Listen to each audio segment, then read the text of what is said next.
honor to be here before you. That it's very joyful to see how the progress is going on and how we have been motivated by you as parents, also our mentors, and all who has been showing love to join this in order to make more support for these kids that we aim one day to be self-dependent.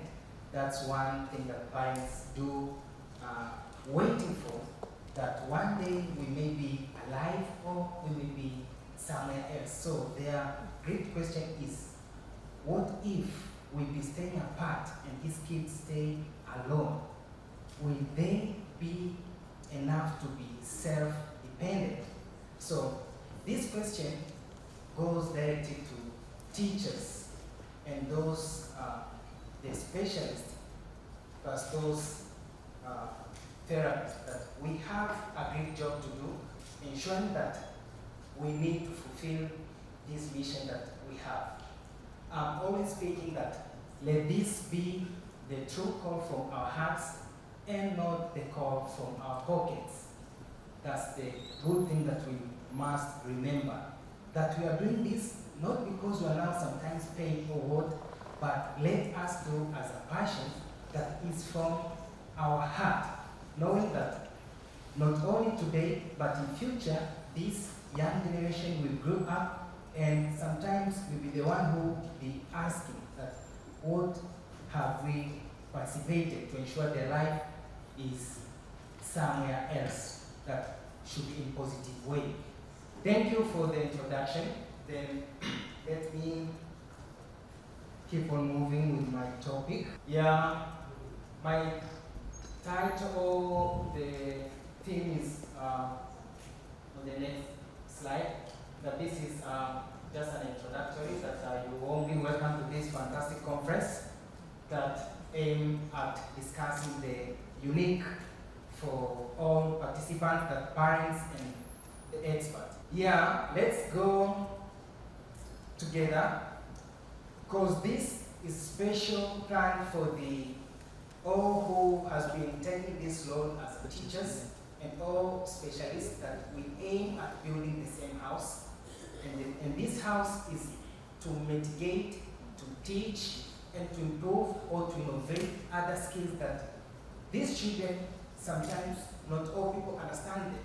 So let me start by defining what is special education is. And I know you understand it, but not bad to repeat. That special education refers to instruction that is modified to accommodate students with special needs. That includes students with learning disability, mental health disorders, autism, and related challenges, as we've discussed. Special education teachers works with these students and adjusts school curriculum to accommodate children's education needs. Special education field may be seen as a challenging field, but the truth is, as I've been talking earlier, that it needs those teachers or people or the specialists who has been devoted, committed to work in, but not all people who will give their time to participate in this. I always say that the committed people, the one with true call, that they can facilitate these kids by ensuring that all the process of learning or studying, everything goes in that way the parent was aiming to be.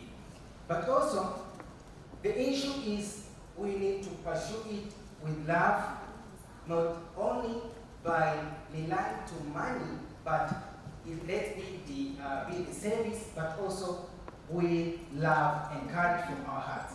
Teaching students with special needs, as I say, that comes from unique responsibilities and enormous rewards. As teachers, there's something that we need to do, especially how to modify their learning settings and everything that included within, both to our physical classrooms, and we must also improve our teaching styles, but also with accounting them in such learning to be in a good way.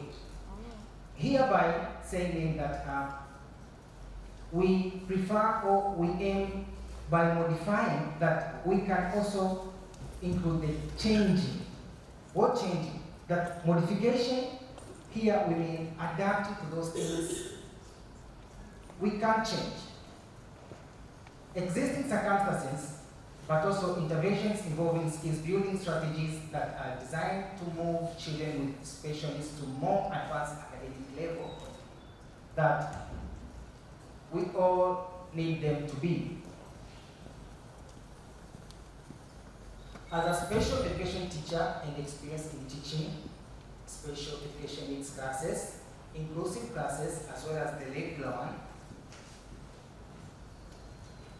I have prepared much to share with you today, both fellow teachers, parents, as well as therapists, different approaches that will suit our beloved kids within the spectrum to access their rights to learn, that's learning, than keeping them home without any help, as many, especially in peripheral areas, do. You know, this is proof that in town here, in the cities, at least we have been stepping forward. But everyone here has his or her peripheral areas, the villages, where the situation is not well. These approaches we both suit both government schools, private schools, the centers, even home-based teaching. Things to consider before you teach a special need child or a child with a special education need. Before teaching, it's an important stage for we all stakeholders, the education personnel, that we must know something before programming their learning sessions, that what needed to be done before learning or teaching. One is that we must do functional assessment. How can you teach without doing an assessment? It's like preparing a research while you didn't go to the field, then you start cooking that. You know, you must prepare, you must assess, you must do functional teaching. Not only the OTs do, or the physiotherapists, or the doctors, even the teachers. We need to program this functional assessment. How? That in doing this functional assessment, it will give us the way to go. That we will assess the learning style of these kids, maybe are they visual learner or auditory learner, but also what is their time span? Is it must that I can use maybe 10 minutes or 5 or 20 from person A to person B? Maybe person A could be fitted to that 5 minutes, but what the next person will not fit. So we must do functional assessment to see, is this client or the love angel, this kid, need maybe to be helped in potty training, maybe in speech, maybe in sensory issues, maybe other behaviors, and maybe repetitive ones. So how are we going to plan before teaching? After knowing all this, now the number 2 should be methodologies, approaches. After doing a functional assessment, you get what you want to do. So number 2, this should be used on every child relating on assessment individually. This will help to plan indoor and outdoor activities on individual child depending on the level of spectrum. The truth is, this functional assessment is very important, but it can't be used one approach to all kids. Every child has his or her own way of learning, processing, and delivering things with time related. After doing functional assessment, and also after doing what we call with this method of the approach. So number 3, the parental participation in preparing the plan. These are the approaches that after we have been passing through, we must include the parents, the the society, people around these kids, that other schools and the centers, they have some tendencies, sorry for saying this, that once they are now planning these programs, parents do not participate. Parents do left them behind. But remember, this kid is staying with you few moments, but a lot of time he or she's at home. So parents need to be the part and parcel of this individualized plan. So as once you practice at school or your own centers, but also they need to be taken at home. So as we may get the early results and the quick one, the development after we have been participating, both parents and the specialists. The plan that will be shared at home as well as school for better outcome, this plan will be based on individual child depending on assessment details in the first process. But also, another thing is to develop the individualized education program for teachers. This individualized program, it should be related to a specific child, the needs, then what to be mitigated, and the outcome that we aim to get after we have been assessing. So a teacher in a specific class or setting that will come across to any child with educational needs, she or he must prepare the individual education program or plan according to the area assessed on individual learners, ways of learning, and the needs. This will help breaking down lessons into few minutes depending the span and the concentration for learning efficiently. Because many kids, they cannot stay within the class even 6 to 7 minutes. Find the lesson that will suit, even if it be one program within 4 to 5, but make sure it has an impact to his or her life. Do not stay with a kid at school the whole day, swimming, just jumping, trampoline. You're just humiliating that child. It's not bad. What I mean here is that if you have a plan, even within 2 to 3 minutes, let that plan to be fulfilled, then other program will be continued. It's sometimes you can prepare a plan, then without respecting that plan, keenly following up means that plan will not work. So if we have a plan, let that plan work. Then other activities should be also followed. Also, as teachers and all people who dealing with the kids with special needs education, that we must understand that motivation and rewarding is another key factor for making these children have that eager to learn more. Even us, once we are here maybe speaking, then we receive the gift. It's not much that it's what we wanted, but it facilitated us. It makes us that we plan more good things that even in the future, again, I want to be there. So motivation and rewards to these kids, whether you clap hand for them, whether you give some stars to them, any kind of reward that will make them easy having the law of participation. Since teaching and caring children with educational needs, here I mean kids with autism and attention deficit hyperactivity disorder, is concerned, rewarding and appreciation for positive scores and performance is a vital turning point for achieving every milestone gained.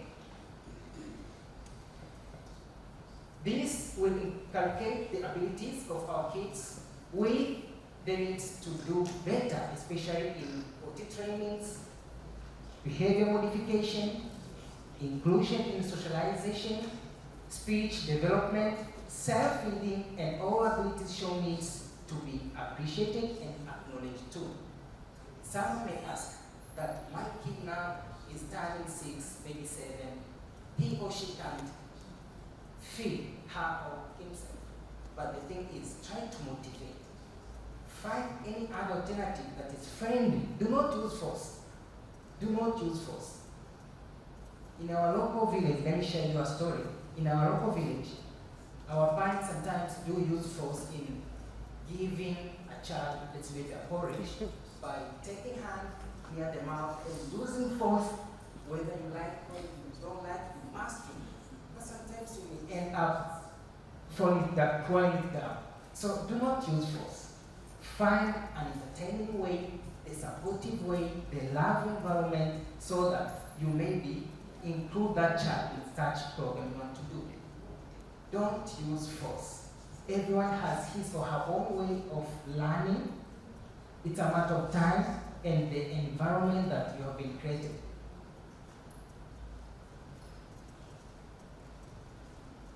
Reassessing or reviewing. You have just do functional assessment, all that ways you have been doing. Then you must have a periodic time to reassess and see. This plan that you have been doing, this process we have been undergoing through. So make an assessment and see. Maybe after 2 months, 3 months, 6 months, see if there is any changes you attain. If there is no changes, maybe after 6 months to 3, find another alternative. Don't rely on one methodology. Even in teaching, you can have question and answer. You can have maybe the group discussion, one-on-one. All these methods is that you want to include all learners in such setting. One may not fit in discussion, but another one may fit in another way. So the same to our lovely kids, let us reassess and see the methods, the ways that we have been programming. Are they working? If not, let's also turn to find another way of teaching them. We know that children with education needs to be diagnosed before starting interventions. It's important. Simply parents and guardians will be given important information and counseling about the child and ways on how to be assisted from family level, such as dieting, medications if possible, therapies needed, and way forward, as well as counseling about awareness and acceptance. Hence, we need mutual relationship between parents, school, therapists, and other professionals in supporting the child in getting better results. I'm just doing this because, in our country, not all places that you'll be finding these centers for diagnosis. So, those who can access even the information with those parents, please share with them, because we can't blame the parents or the teachers or the school owners, because everyone work according to his or her areas of specialization. But the truth is we need many people to be united to build the same house. So after the diagnosis will show us that, okay, this needs the speech program, this one needs the special education, and everyone is getting to do the better thing that we aim at building the same house. So sharing the information, the diagnosis will tell us this is the clear place you need to mitigate earlier, then other things to be built on. The truth is, you can't go alone. There is no special child. This is my belief. There is no special child. We are all special. We are all special, but with different needs. There is no special child. We are all special with different needs. The issue is not about our needs, but how are we going to mitigate and build an inclusion society with love, peace, acceptance, and assessing right to education, and build an equal society that all human being is counted because is a human being. That's my belief. Because we can't always say that special needs. It's okay, we have needs. But how are we going to mitigate? How are we going to join this movement to make it as an inclusive society with the equity, not even equality, equity. Serve what someone is needed of. This was my presentation to you. I welcome the contribution if you have the questions that you'll be free to ask, then I'll be joining with others to answer. Wonderful. Thank you so much for enlightening all of us with your experience and motivation. So here we present you with a small token of appreciation, trophy.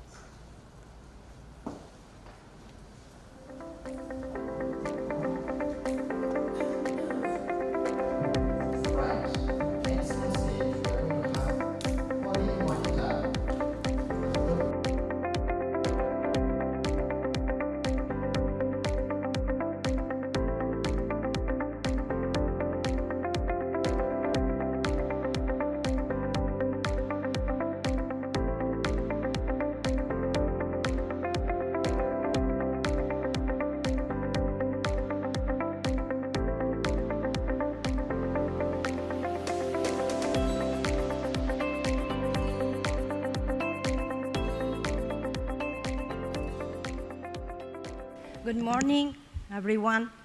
I'm very honored to introduce to you Dr. Temple Grandin. Dr. Temple Grandin is an American academician, an animal behaviorist, and an internationally renowned spokesperson for autism spectrum disorder. Grandin is one of the first autistic people to document the insights she gained from her personal experience of autism.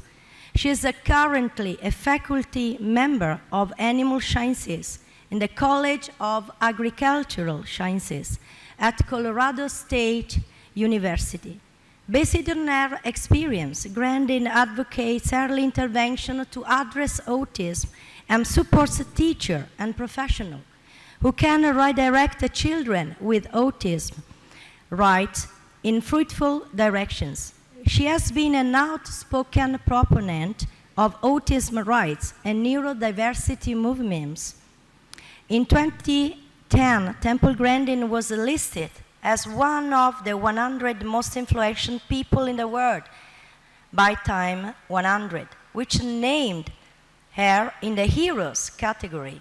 In 2011, she received a double helix medal and has received many honorary degrees from many universities, including McGill University, Swedish University of Agricultural Sciences, Carnegie Mellon University.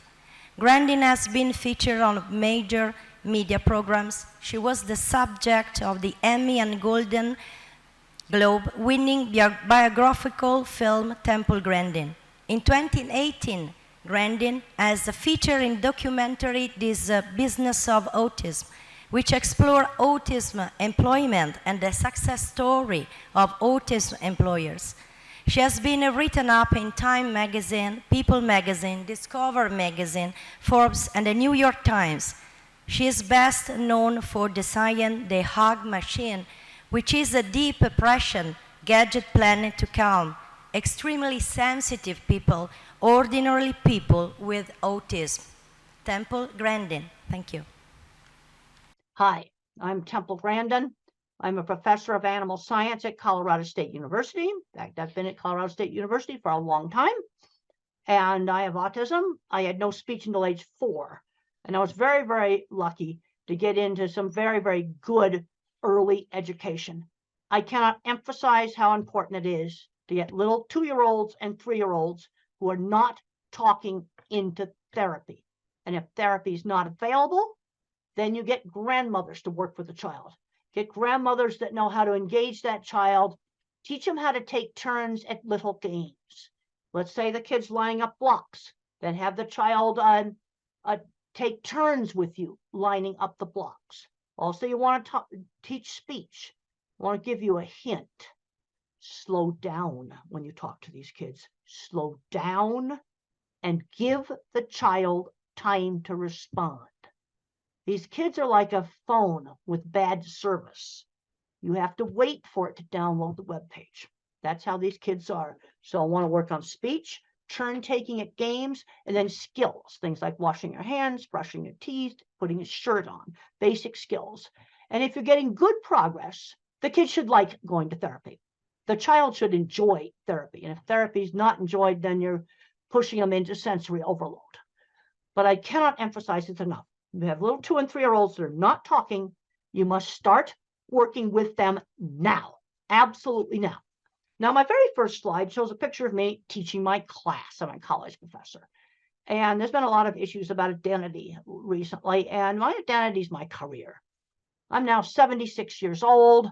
I've taken my speaking engagement money and paid to put graduate students to the university. I have 3 that are now professors. Very proud of them. And so becoming a successful university professor and designer of equipment has really made my life worthwhile. The next slide talks about brain variability. Autism is a continuous trait. You can go from slightly awkward and nerdy to somebody who's nonverbal that may have severe epilepsy and mobility issues. It's a very big spectrum. And a brain can either be sort of more cognitive and thinking, or a brain can be more social, emotional. And in the mildest forms, it's a personality variant. The other thing I want to warn you about diagnosis is over the years, doctors have changed the diagnosis. Back in the 1980s, to get an autism diagnosis, a child had to have a definite speech delay. And then in the early 90s, you get the Asperger's where it was autism, no speech delay. And then in 2013, they merged it all together. And that's really made diagnosis difficult. But if you have a child that's not speaking, you need to be working with them. And if they don't gain speech, then what you need to do is give them a way to communicate. And one of the simplest things you can do is have them just type on a tablet using a text messaging program. There's lots of old tablets around. And that can be used as a communication device, or a picture board where they can point to things, or sign language. But if you can't get the child to talk, quickly, then you've got to give them a way to communicate. Because not being able to communicate is so frustrating. I can remember screaming when I couldn't tell my mother I didn't want to wear a hat. It was the most frustrating thing. Now, in the family histories of people who are autistic, you often have a lot more scientists and computer people. And then if you have bipolar, then you have more people in the arts. Now, a lot of famous people probably were autistic. Thomas Edison is shown on the next slide. He probably was autistic. And on my next slide, Einstein is shown. He had no speech until age 3. He would be in an autism program today. And he was one of the most brilliant mathematical geniuses of all time. Now, the next slide shows a picture of a launch pad. I am a real NASA geek. I really love this outer space. I wanted to go into aeronautics, but I couldn't do the math. But I love outer space. I got to visit this launch pad. Really, really cool.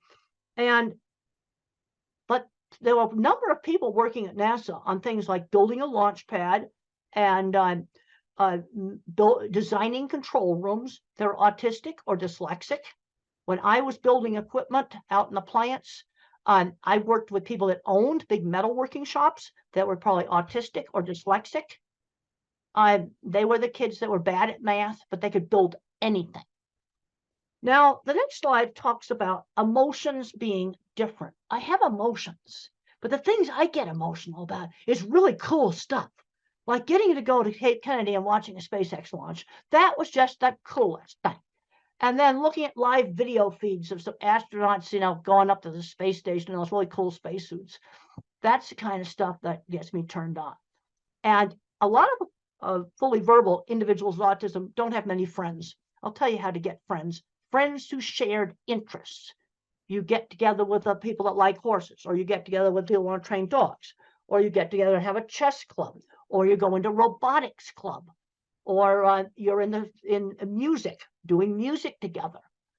Friends who shared interests. I was bullied and teased in school, and the only places I was not bullied and teased was friends who shared interests. And for me, it was model rockets, electronics, circuit boards, and horses. Those were places where I had friends. For somebody else, it was something different. Now, I got very emotional. The next slide shows a picture of Saturn. We can skip over that. And then the next slide shows a little Voyager satellite. This satellite is really, really getting old. But there's an ancient old scientist, he's in his 80s, named Ed Stone. He is still communicating with it. Yeah, still communicating with it. I get emotional about that. Ed Stone is communicating with this ancient satellite. I think it's 40 years old now. And it's his life. You see, I can relate to that because it's just something so cool. The next slide shows the ultimate NASA geek out. I got to sit at the head controller's station, the mission control for the old space program. It's a picture of me there. Now, the next slide I talk about, just don't get hung up on the labels.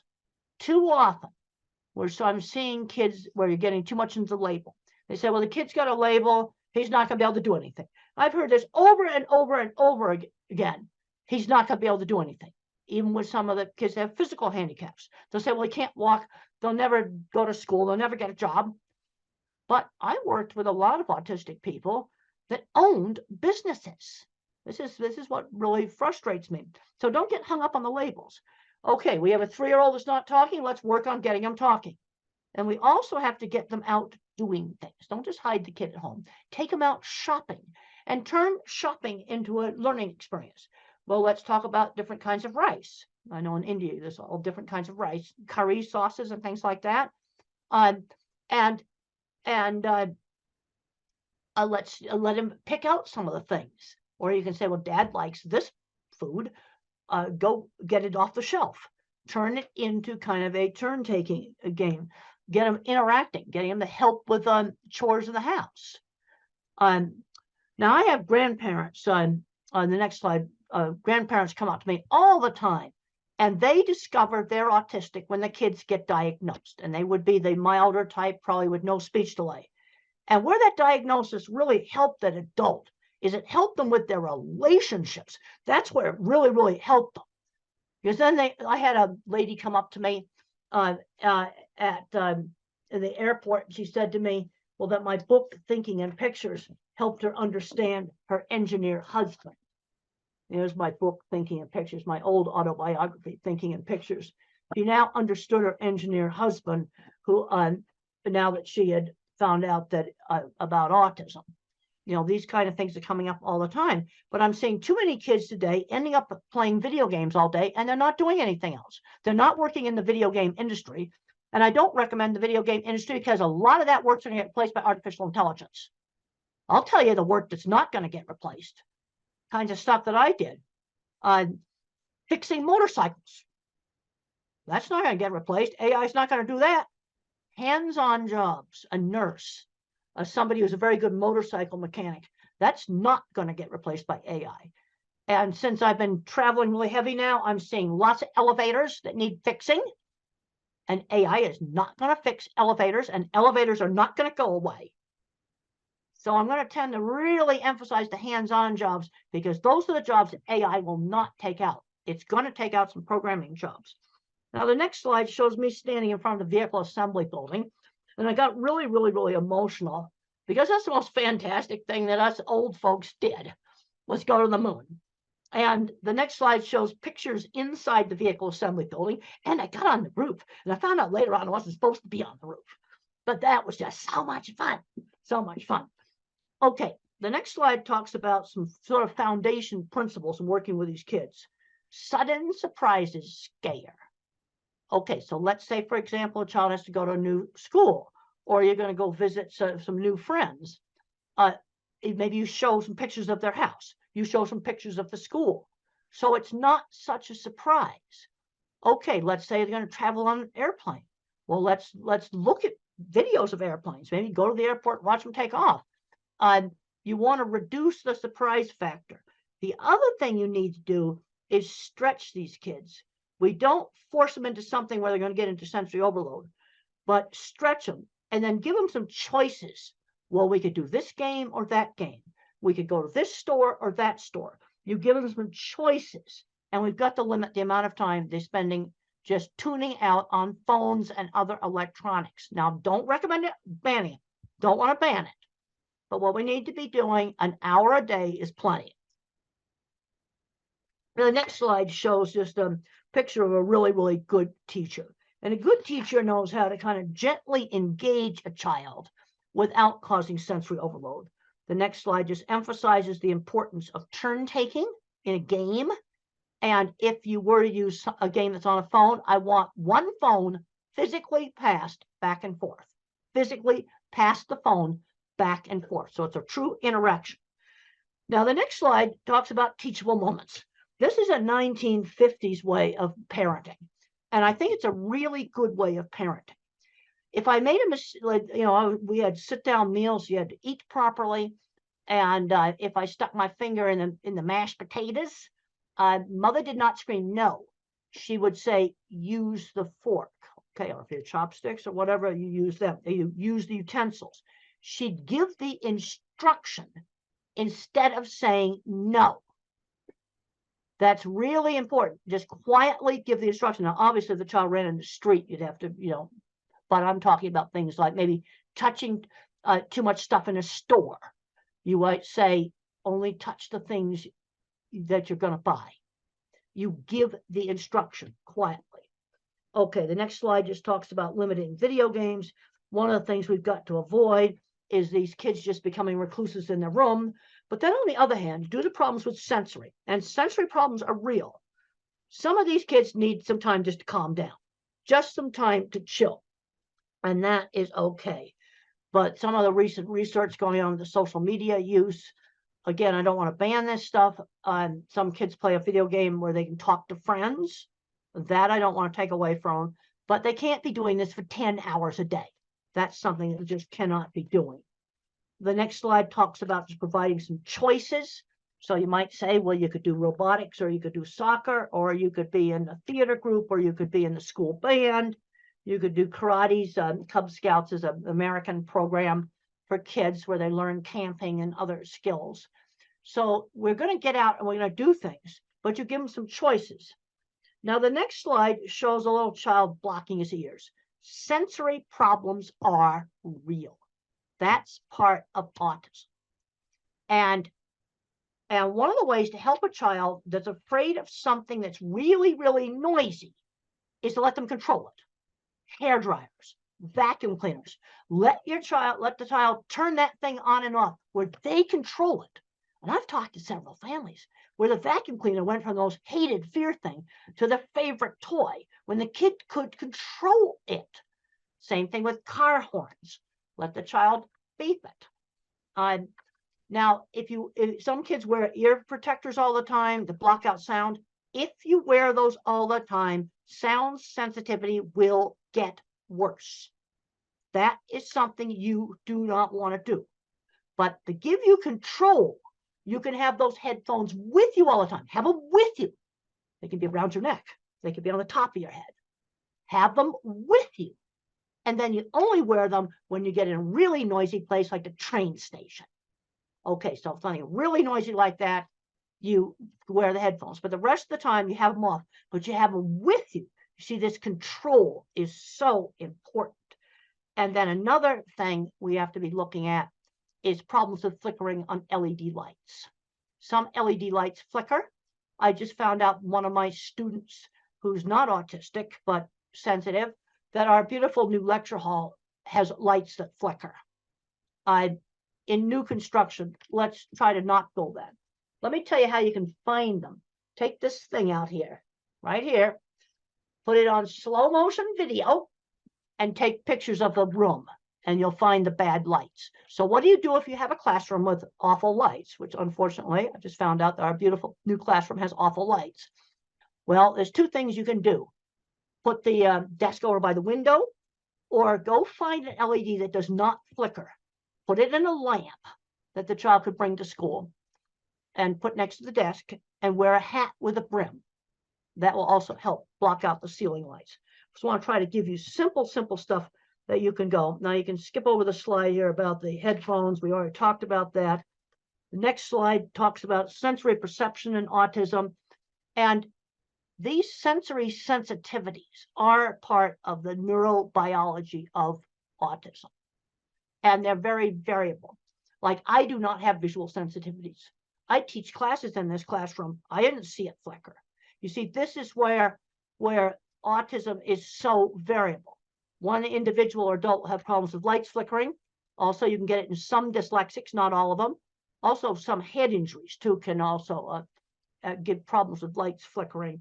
But sensory problems go with it. Then the next slide talks about just checking for deafness. Auditory threshold's normal, but there's a problem with auditory detail. It's very important when you're teaching these kids speech, slow down when you talk to them. Because when the parents talk fast, blah, blah, blah, blah, blah, blah, just want to blabber, you got to slow down when you talk to them. Give the child time to respond. They're like a phone with a bad connection. Give them time to respond. And even though the threshold for hearing a faint sound, if let's just give an example. If I said the word dog, maybe the child just hears oh.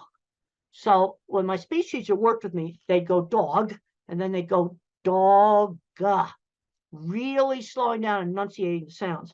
Now, there's three basic ways that speech can have problems. I had problems with hearing auditory detail. That's an auditory processing problem.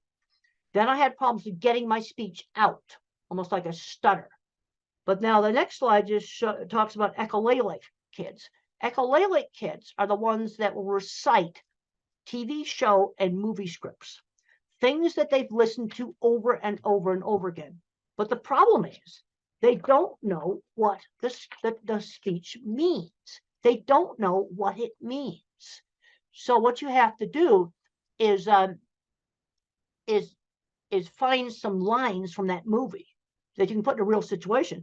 I was just up in Canada, and a teacher told me that this little boy sung on Yellow School Bus, something he'd heard, Yellow School Bus. And I said, that's an easy one. When you go out to the school bus, which happens to be yellow, you say Yellow School Bus, that line from the script, just as you're going up to the yellow school bus. And you've taken that out of the script of some, kids program thing that they've played over and over again. And then it tends to be something they've played over and over again that they pick up these lines from. The next thing I talk about is attention shifting slowness.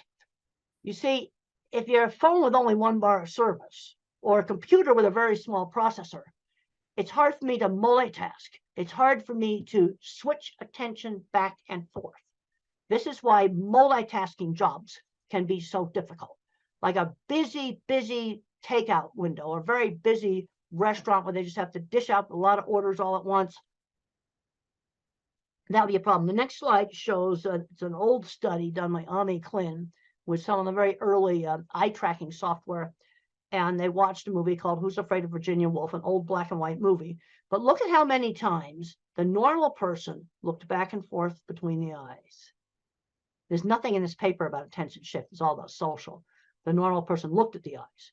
But I looked at this, the autistic's trying to read lips in the mouth, and look at how many times the so-called normal person has shifted attention compared to the autistic. This is the best picture I have gotten, this ancient old paper on attention shift. Now the next slide just shows a little thing that I did on a childhood assignment when I was 5 years old, and I was so frustrated.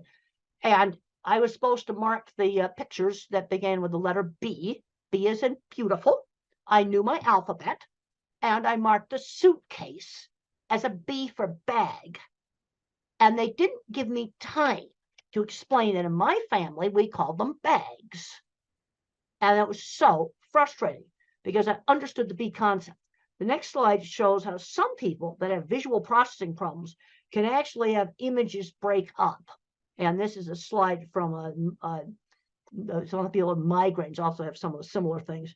The next slide just shows some video interference that might be kind of give you an idea of what the individual very severe visual processing problems might have. And if you're working with nonverbals, there's some really good books like Tito Mukhopadhyay, he's from India. How Can I Talk If My Lips Don't Move? It's a great book.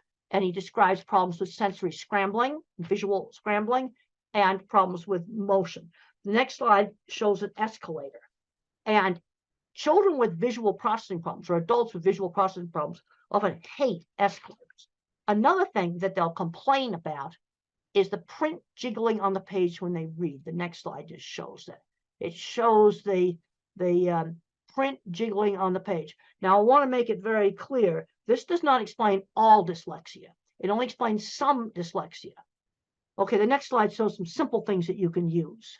Try printing the homework on different pale colored papers. Now, this is one of my children's project book, Calling All Minds. And look at how it gets some nice light blue there. Like try printing the homework on the real pale, light colored paper. Try maybe pale green, pale tan, pale lavender, pale purple. I've seen this really work. Experiment with different fonts on the computer. Experiment with different backgrounds. And that may work. It only works on a subgroup. And then I already talked about using the light to block out some of the bad lights. The next slide just talks about very severe sensory problems. Extreme efforts required to screen out background noise. For example, if I'm in a noisy restaurant, very hard for me to hear. And I also have problems with fast chit-chat conversations. They just go too fast for me to follow them.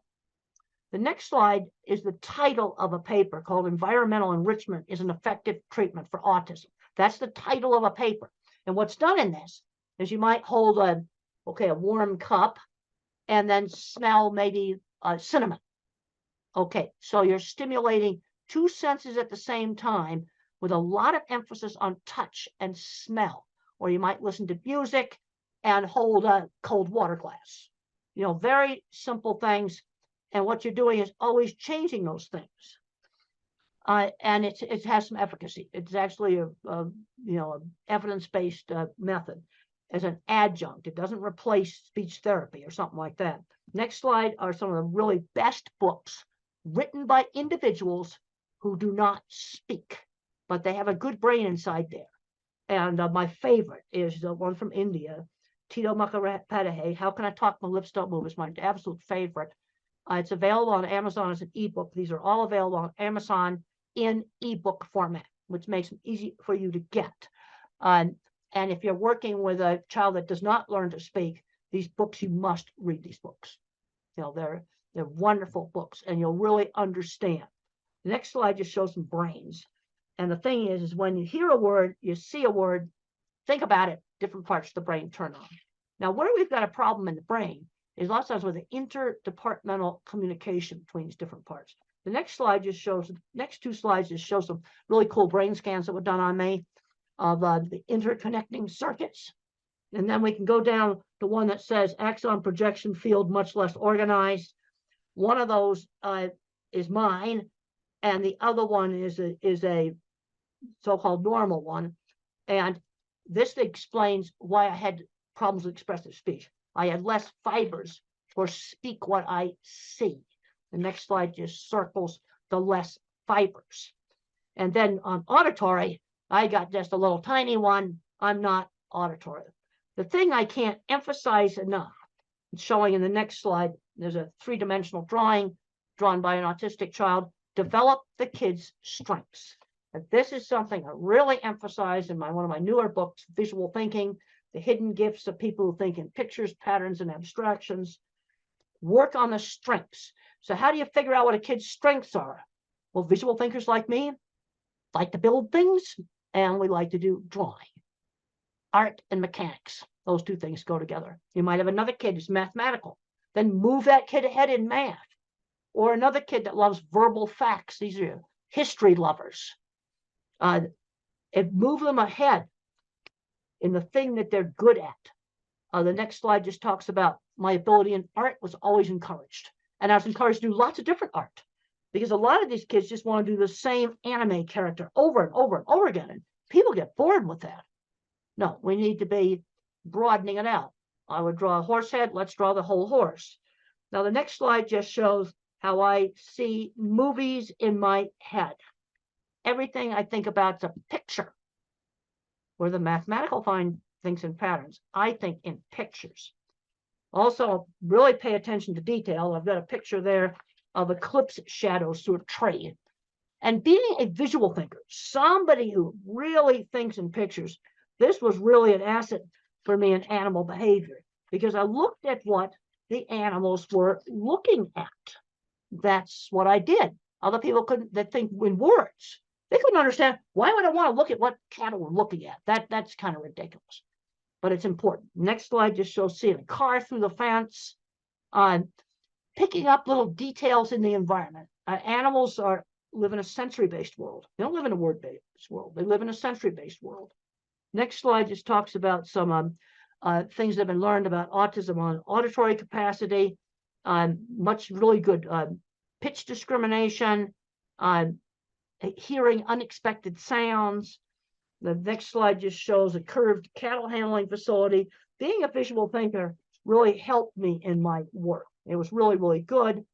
The next slide shows how they recreated one of my projects for the HBO movie. And one thing about the HBO movie, Temple Grandin, that is available from the streaming services, it shows how I think visually. It is absolutely accurate on how I think visually. Next slide just shows starting my career in construction and design. And mentors are important. My mother, my speech teacher, my third grade teacher. I had a great science teacher who encouraged me and got me interested in studying. And then there was a man named Jim Uhl who saw my skills and mentored me in getting my business started. And the next slide just shows one of my drawings. One of the things I learned is when you're weird, when you go for an interview, I would just show off my drawings. I would just show off my work. Here's some right here that I like to show off on Zoom. I would simply show my work, show the portfolio, rather than just trying to do the interview. The next slide just talks about showing the portfolio. I would show off the work. Or if if somebody's really good at a lot of computer stuff, they might show off a computer they built, or show off some programming they did. Sell the work rather than yourself. The next slide just shows big, complicated piece of equipment. Yes, I worked with people that had autism that built these things. This is what gets me very frustrated as I go back and forth between the educational world and the autism world and the industrial world. We have a big issue right now with skill loss. We don't have anybody to fix the elevators. They're in the basement playing video games on an autism diagnosis. Next slide just shows some people looking at it, and just mentioned that there was a lot of autistic people that I worked with that owned shops. But one of the mistakes that's been made in a lot of countries is taking the hands-on classes out. And I discussed this in my book on visual thinking. It's one of the things I discussed in my book, Visual Thinking. I discussed, the skill loss we've got on taking those hands-on classes out, because that person that's super good at fixing that elevator may not be very good at algebra and math. I still never passed an algebra class. Now, I didn't know that I thought visually until I was in my late 30s. And I'm going to show you how I found out. I realized this is one of the slides. I realized my thinking was different when I asked people to think about church steeple. Okay, why did I pick that out? Because it's something prominent in the environment that you don't own. Most people could see their own car or maybe see their own house if I ask them about it. So I say, think about a church steeple. How does it come into your mind? Now, visual thinkers like me see them come up as individual pictures and name off where they're located. Where somebody that is very, very verbal may just see two lines. This was a shock to me. They might just see two lines like that. That's all they see. And then these flash into my mind like Google for Images. I've got a whole bunch of slides here showing off individual churches. And then you've got different types. You've got great big cathedrals. You've got small. I can then, as I see more of them, I can sort them into like chapels versus cathedrals. And then I get into some slides that show that I have a huge visual thinking circuit in my brain. Huge. That's why I'm a visual thinker. Okay, then in other countries, instead of steeples, you can just use mosques. Same thing. It's out there in the environment. You can see the minarets. They're different. I've looked at them. They're different. Be the same thing. But it's not something that most people pay attention to the same way they would their own. They'll think about a house, then you might see your own house. That's why I don't ask house. So I got 2 slides there showing my big visual thinking circuits. Then I got a slide where it shows like working memories pretty well shot. This brings up another accommodation that can save a lot of jobs. And it says, use a pilot's checklist. The slide that says that. I cannot remember long strings of verbal information. You know, let's say it's something simple like cleaning the ice cream machine at McDonald's. Well, I need a checklist for the take apart steps, just like a pilot checklist. Cleaning steps, 1, 2, 3. Reassemble, put it back together steps. Because if they just go yak, yak, yak, yak, yak, yak, I can't remember. I have a terrible working memory, and I need an external working memory. And there's many, many jobs where using a pilot's checklist format would save a lot of jobs. Just let them write down the steps, and you can look pilot's checklists up online. And on for a big airliner, you might have 100 items on the checklist. They don't throw 100 items at the pilot. It's chunked, pre-taxi, pre-takeoff. It's put into different parts of the flight. That'd be similar to the take the ice cream machine apart, then clean it, then put it back together. But there's a lot of situations where using pilot's checklists would save a lot of jobs, because employers will go, oh, I already showed them how to do that. He's stupid. Well, this is where I need that external working memory. The next slide is a super important slide on the different kinds of minds, which is a major theme in my book, Visual Thinking. And the correct name for my kind of mind is an object visualizer, because everything I think about is a picture. And the kinds of stuff that we're good at, art and mechanics, because you can see how things work. Art and mechanics, also photography. But that's what we're doing good at. Horrible at abstract math. I worked with people that owned shops that were designing and patenting all kinds of equipment that couldn't do algebra. You see, this is where the hands-on mechanical genius, it's a different kind of mind. Then you have your visual spatial. This is your pattern thinker. This is your mathematician. This person thinks in patterns. Patterns, not pictures. They're going to be your chemists, programmers, physicists, things like this, things with math. And then you have the person who's a verbal fact thinker. They think almost completely in words. And if it's an autistic person, they often love history. They often love facts about maybe sports, different sports and things like this. They'll know all of the words for all the different players and things like that. So let's look at the jobs for these different kinds of minds. My kind of mind, mechanical stuff, fixing stuff, inventing mechanical stuff, photography and art. Mathematicians, computer programming, electrical engineering, the more mathematical parts of engineering. Because one of the things I've found in working with these big food companies is that the shop people, people like me, invent mechanical equipment. The more mathematical mind has to make the refrigeration systems in a food processing plant work and make the boilers work. That stuff requires more math. So you need the mathematician mind to do engineering. But you also need my kind of mind who can't do algebra to work on the mechanical things. And then what the verbal thinkers, good jobs for them, specialized retail. There's been some really good successes in selling cars, selling specialized business insurance, selling sporting goods, where they're recognized for their knowledge of the products, you know, selling phones, and not try to sell somebody the most expensive phone, but sell them the phone that's right for them. Because where we're really falling down is on the job front, getting them into jobs. Let's start off with chores for little kids, 11-year-olds, maybe helping out at a fruit stand or, you know, some little market stall, doing a job at a community center, walking dogs for people. I want them doing something on a schedule outside the home. Really important, because the moms often tend to overprotect. Is that they're legal age, they need to get a real job.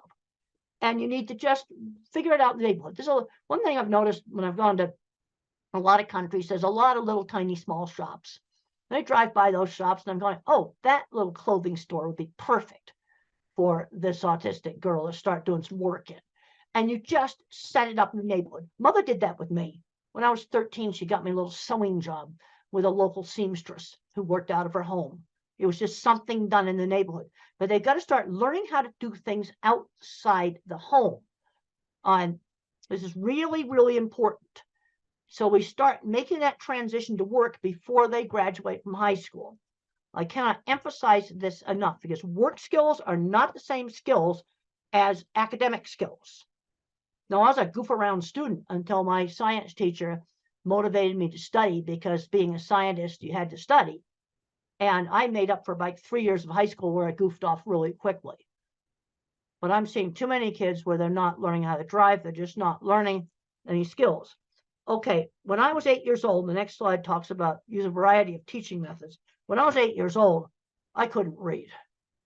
Mother taught me with phonics. I already knew my alphabet. And she would read out loud, find a book that I was interested in. We had a book in the US called The Wizard of Oz, a really fun book. And she'd stop at an interesting place and then have me read more and more. And I very quickly learned to read with phonics. It wasn't that hard. There's all kinds of complicated stuff online. Oh, we didn't use any of that stuff. I already knew my alphabet. And I already knew the little alphabet song, A, B, C, D, E, F, G, yeah, the little song. And that has half the sounds. And I was able to learn how to read. And I very quickly went from, I was 8 years old, no reading. I immediately went up to the 12-year-old level of reading very quickly. This next slide just shows like there's kind of two ways that mathematicians kind of do things. You have the one that's all totally algebra, then the ones that are more geometric. The next slide just says if you use a Google image search and you put mathematical terms in, you can find so many great stuff. Then I've got a slide of a plant that has mathematics in it. Then I've got another slide that shows Penrose tiling. That's what Stephen Hawking used. And I really, really like what Stephen Hawking had to say about disability. Concentrate on those things. Your disability doesn't prevent you from doing well. He could do math in his head super well. Next slide just talks about getting interesting magazines and things in the school library, fractals.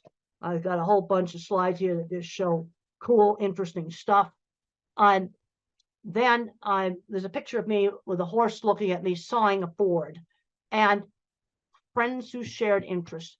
A lot of kids aren't doing enough hands-on things. AI is not going to take away hands-on jobs. You're still going to have a nurse in the hospital. That's not going to go away. There's a lot of jobs like that, and jobs fixing things, mechanical devices. Yeah, there's a lot of things that 3D printers can do, but guess what? Somebody has to fix the 3D printer because it's a mechanical device controlled by a computer. And the next slide just shows some kids today, they don't know how to use a ruler. They don't know how to put a hose on a faucet. The next slide just shows a beautiful rainbow. So when I think about really abstract stuff like, okay, religion, I kind of look at that rainbow. It's so beautiful. I also have a picture behind me of the deep space field from the Hubble telescope. And it's got thousands of galaxies out there. You know what's interesting about that? The scientist who did that pointed the Hubble at nothing, and he found all the galaxies. Let's talk about the next slide about bottom-up thinking. Okay, verbal thinkers will get a top-down concept, like maybe let's have a inclusive classroom, for example. All right, that's a good thing to have. I want to see autistic kids mainstream into a regular classroom, but how do we do it? Bottom up, I'm thinking specifics. Okay, the LED lighting issue and the flickering. Bullying has got to be gotten under control. Those are two things we have to do. Using the pilot's checklists would be another thing. You see, those are specific things that you could do to make a classroom more inclusive. The next picture just shows autistic kids sorting different things in his mind. And my mind's like a spreadsheet. So when I was a little kid, I said cats are smaller than dogs. But then when our neighbors got a little tiny dachshund, she was the same size as a cat. So I had to find other features that she shared with dogs, like barking, the dog's smell, and the shape of the nose. Now, the bullies used to call me tape recorder, and I've got a picture of a 1960s antique tape recorder there. And I didn't know why they were calling me that, because I'd always use the same phrases. But then as I got out and I did more and more things, then I got less and less and less like a tape recorder. Okay, teaching number concepts and generalization. Okay, count a variety of different things. Teach fractions, maybe cut up on, cookie into 4 pieces. Teach fractions. To teach concepts like up and down. If you go down the stairs, the plane went down and landed. I put this cup down. And you want to show several different examples, because if down was only related to the stairs, I think it only applied to stairs. So I've got to give different things where I use the concept of down. And then the brain pictures there just show that looking at things is more interesting than people. Yep.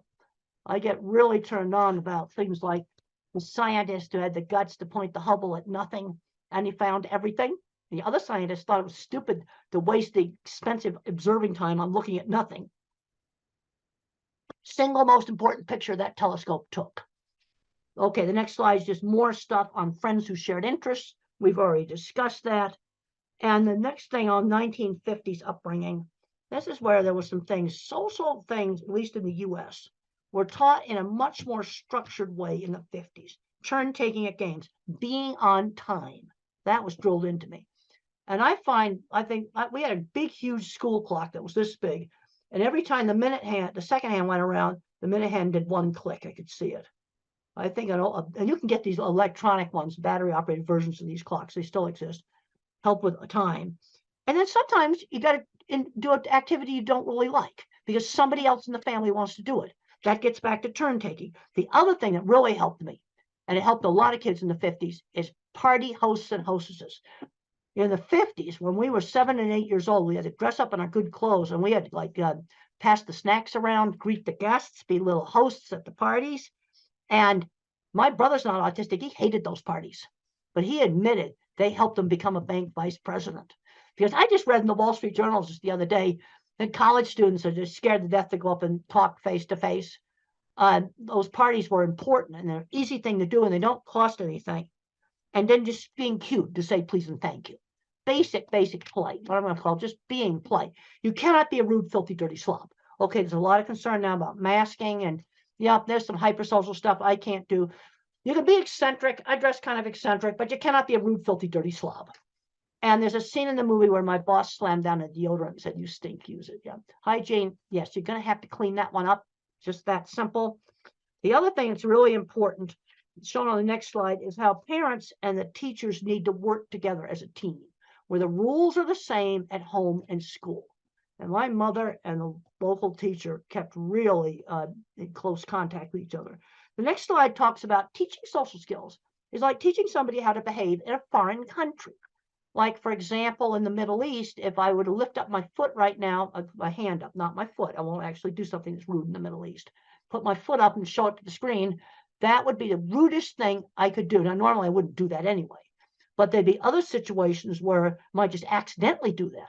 I have no way of knowing that's rude unless somebody tells me. Well, that's sort of how teaching everything is. Teaching shaking hands, ordering. I'm seeing kids that have never ordered food in restaurants. That's ridiculous. Shopping. 16-year-olds doing well in school and they've never gone shopping by themselves. This is ridiculous. The next slide, I got to visit the Jet Propulsion Lab. Those are the guys that run mission control. Eccentric's fine. Red hair is fine. Dyed hair is fine. Filthy, dirty slobs are not okay. Now, the other thing just shows some of NASA work stuff. And when the space shuttle got canceled, the scientists cried. It was the saddest thing you ever saw. Anger doesn't cut it at work. People who throw tools get fired at NASA. Now, I'm trying to get through all of this to stay within the hour. I think I'll be able to do it. Now, rules. Which rules do I really have to obey? Now, I have to obey, don't do really bad things. Like just break into stores and steal stuff, destroy property, kill people. These are things that in most societies you just don't do. Then you have the courtesy rules. They're different in different cultures. Saying please and thank you, for example. Then you have illegal but not bad. Those are some rules you can break. A little bit of speeding is okay. Too much speeding, absolutely not. And then you have rules. I call them the sins of the system. These are getting so sensitive right now, I just about won't even mention them. But they're things that can get you in more trouble than the really bad things that are forbidden in every society. I mean, just wrecking property, killing people, stealing stuff. That's stuff that in every society. But these are things where I'm just going to say this list is expanded, and the penalties are really, really severe. And you don't touch these dogs. They bite hard. Don't touch them. And they're getting so controversial, I don't even want to mention them. Okay, teaching values. Teach the golden rule, one specific example at a time. Treat others the way you want to be treated. So I'm thinking about the 2 wallets I got helped get returned at the airport. That's not Mother Teresa, but it's something good. Those people were very happy to get their wallets back. That's treating others the way you want to be treated. Also, the TV shows I watched in the 50s had much better values. Oh, see the rubbish that's on TV now today. We'll just leave it at that. Now, another big problem that I had, and I got to have time to talk about that, is problems with anxiety. And a lot of these anxiety is biological. The next picture shows my squeezing machine, and the squeezing machine, deep pressure, helped calm me down. And for some individuals on the spectrum, deep pressure is really calming. I found out that my fear center was bigger than normal. The next slide. And I used to be terrified of public speaking and terrified of airplanes. And one of the ways I got over being terrified of airplanes was getting to ride in the cockpit and making aviation interesting. Take the thing they're scared of and make it interesting. Things get interesting. They tend to be less scary. But I have been taking antidepressant medication for the last 40 years. I'm on an old drug. Okay, it's fully explained in my old book. And you know what? The meds haven't changed. The generic meds are the same stuff we had 25 years ago. And so thinking in pictures is still accurate. We just did some revisions just a couple of years ago on it. And if you're thinking about, especially for a teenager or adult taking medication, I'd recommend reading a chapter that I call A Believer in Biochemistry. But a big mistake made with antidepressants is too high a dose, way too high a dose. Starter dose or less. Because if you go too high a dose, you get agitation and insomnia. No, the medication saved me. Colitis and other very bad stress-related health problems cleared up. They really helped me. That there's way too many drugs given out to little kids. Way too many powerful drugs given out to little kids.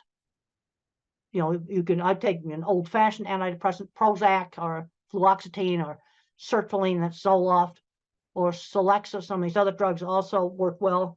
The next slides just show a rear view of my squeeze machine and how you can do cushions for doing deep pressure on children.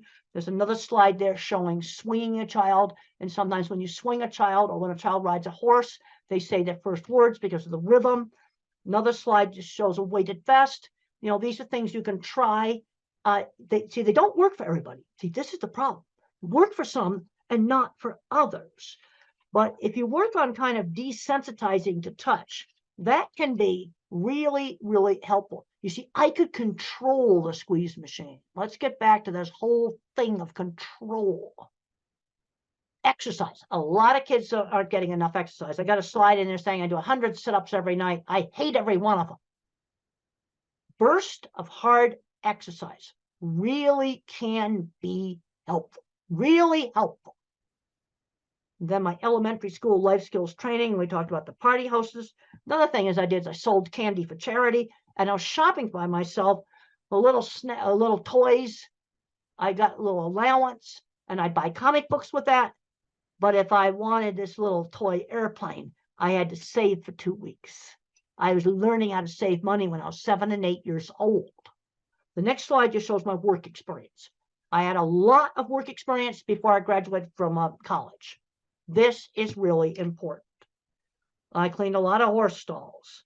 I had a little sign painting business.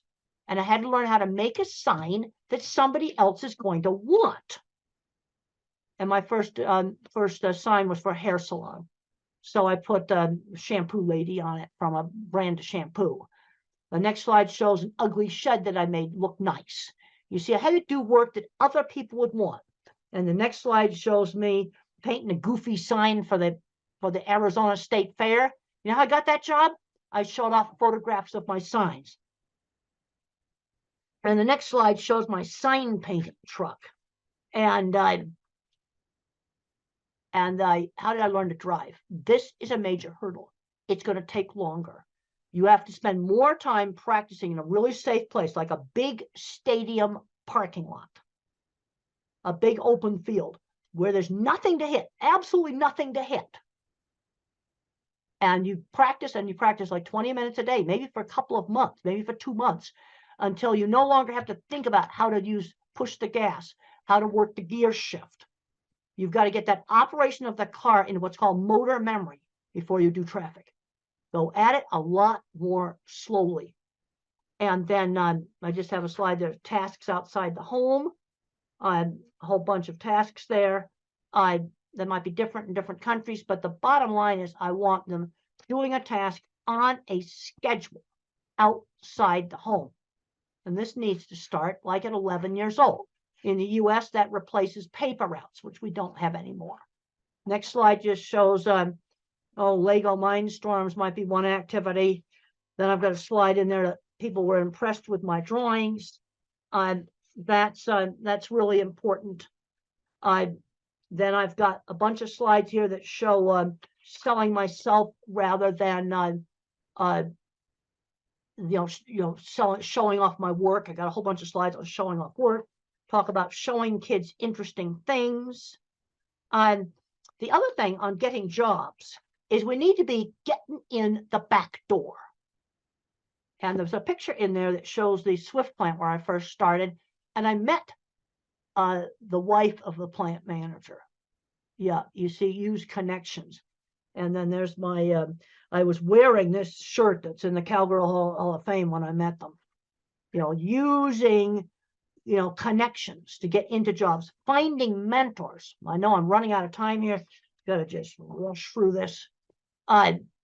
Finding mentors. My mother, my elementary school teacher. These are so, so important. And then I have a bunch of slides here that show jobs for the different kinds of thinkers. I don't think I need to read all of that to you. You can look at those.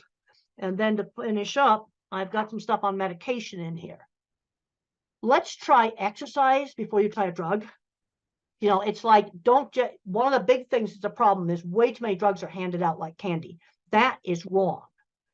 And the medication I am on, the antidepressant, is, relatively mild medication. The other thing is try one thing at a time. So let's say you try a supplement, like a gluten and casein-free diet, for example, that helps some kids. Try one thing at a time. If you do a new school and a drug at the same time, you don't know what worked. This is just a basic thing. And no medication is going to give you 100% control of anything. Okay, now in troubleshooting behavior problems, you got to figure out, is the problem biology?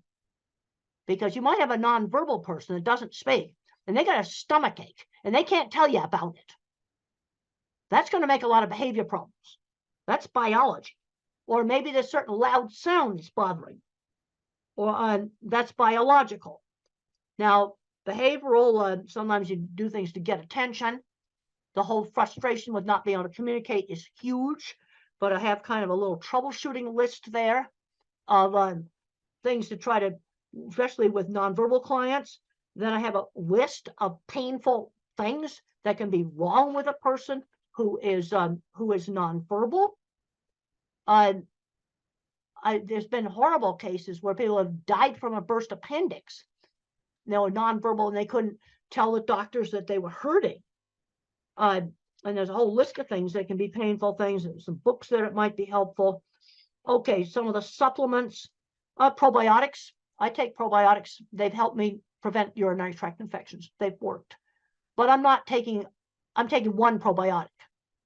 I'm taking one regular medication, discipramine, an old-fashioned tricyclic antidepressant, and I take one probiotic. I'm not taking pharmacies full of stuff. let's try to figure out the stuff that works. I then have a list of the antidepressants, and in low doses, the things that they're good at is anxiety. I don't know about depression, but they work for anxiety. Low doses.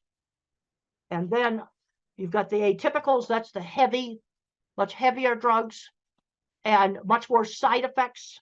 Things like obesity, for example, can be a side effect, and some shaking disorder. And you want to try to use the lowest dose that will work.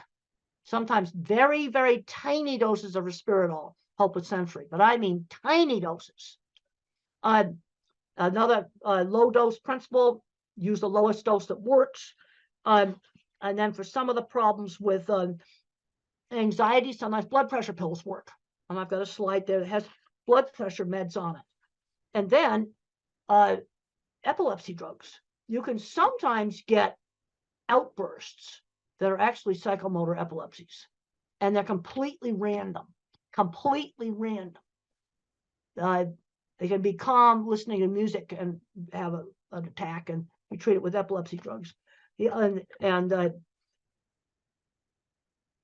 that's kind of getting near the end of this. Look up interactions. I'm finding that, let's say you're taking 4 different medications, make sure they don't interact with each other. And you can look that stuff online. It's readily available. But there's a tendency sometimes to just, okay, we got one little problem, we just throw another drug at it. That's wrong. But on the other hand, I'm not anti-drug because I think this medication saved me that I'm on. And I write about it in this book. And even though it's 27 years old, it's still accurate because the generic stuff's still the same. And I'm taking a probiotic that prevents urinary tract infections that the doctors couldn't figure out how to stop my urinary tract infections. Now I just take it. They gave me antibiotics to clear it up.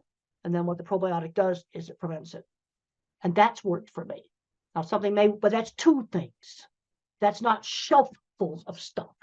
Well, I think we've run out of time. I had an hour, and it's been wonderful talking to you by video. I think we've covered a lot of stuff, and it's been great to be here by video. And I want to thank the hosts there for staying on and letting me talk to you, because I do a much better talk when I got people there I can see and talk to. Okay, thank you.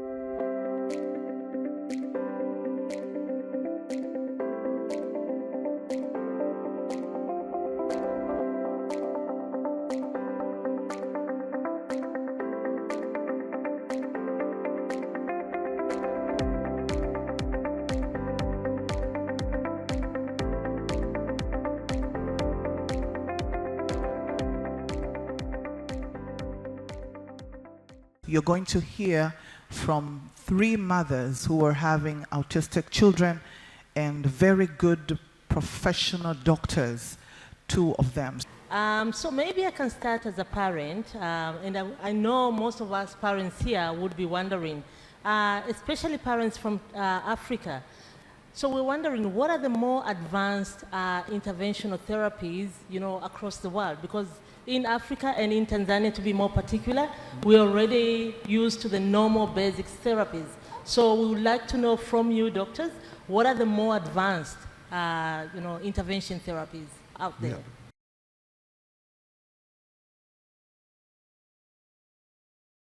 Thank you, Sarah. So I think you want to know about the rehabilitation therapies. Exactly. So as we know that the pillar stone or the basic conventional treatment for autism is neurorehabilitation, and that's the foundation on which the whole treatment for autism or cerebral palsy or intellectual disability basically leans on. So of course all of you know about occupational therapy and speech therapy, and we also do physiotherapy as well as special education and ABA therapy. So these are very important and have been tried and tested for many years now.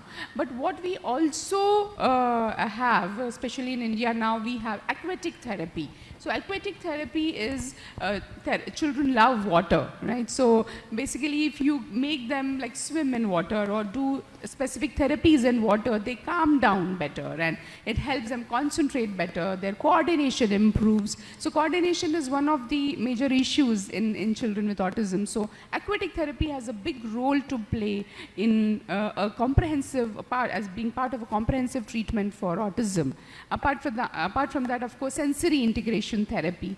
We are aware of sensory integration therapy as a part of occupational therapy, but it's a science in itself, because the information processing is a problem in children with autism. So sensory integration therapy, then art-based therapies, animal therapy. I think it's beautiful therapy. Children are very sensitive, and the animals are so sensitive. Like, we have trained dogs, and horses are a very good medium who sense the children's despair or their moods very well and help them settle down, and they work together beautifully. So animal-based therapy has come up as a part of, as one of the treatments for autism. So what we believe in India and in Neurogen is that it's important to do teamwork.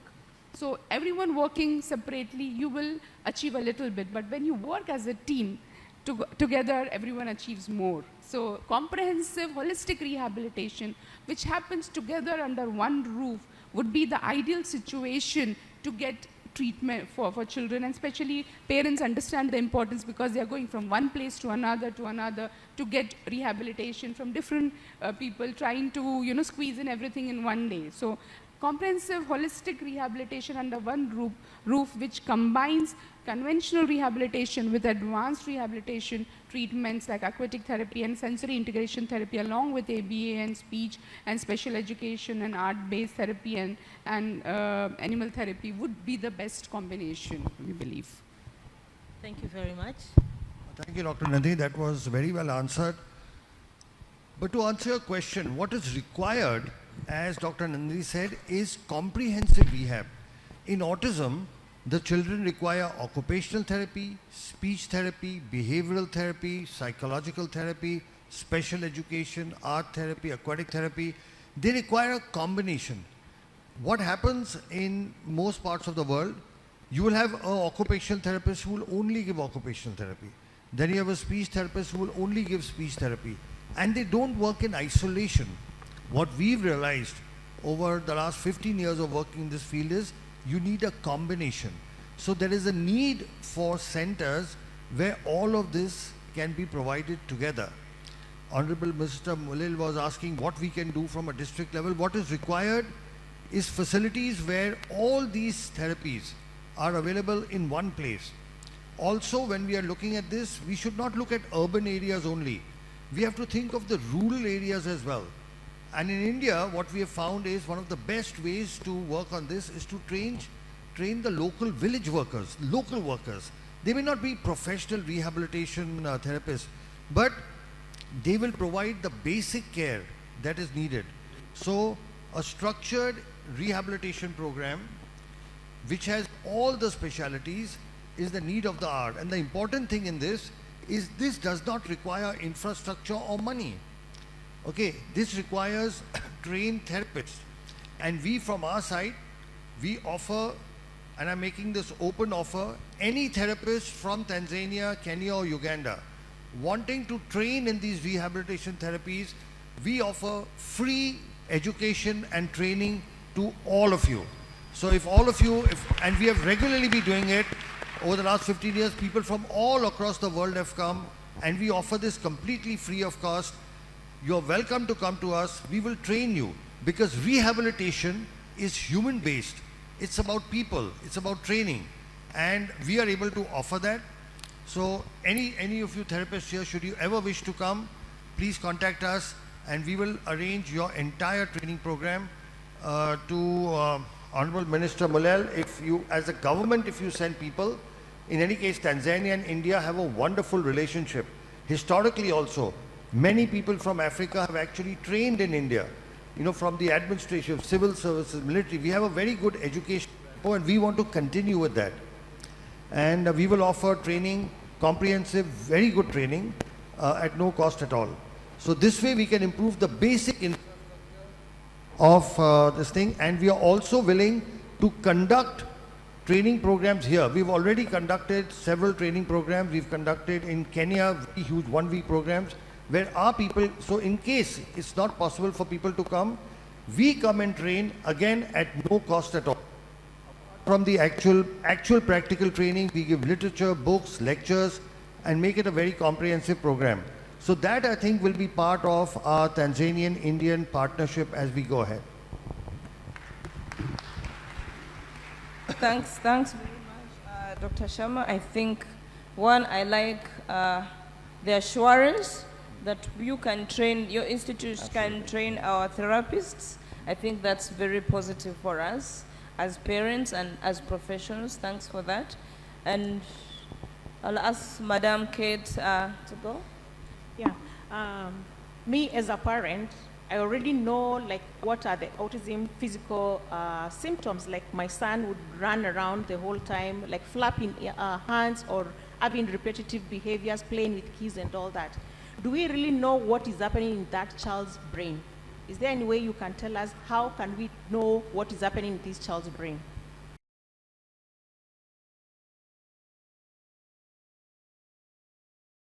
It's really important because so many parents come to us and say, oh, my child looks absolutely fine.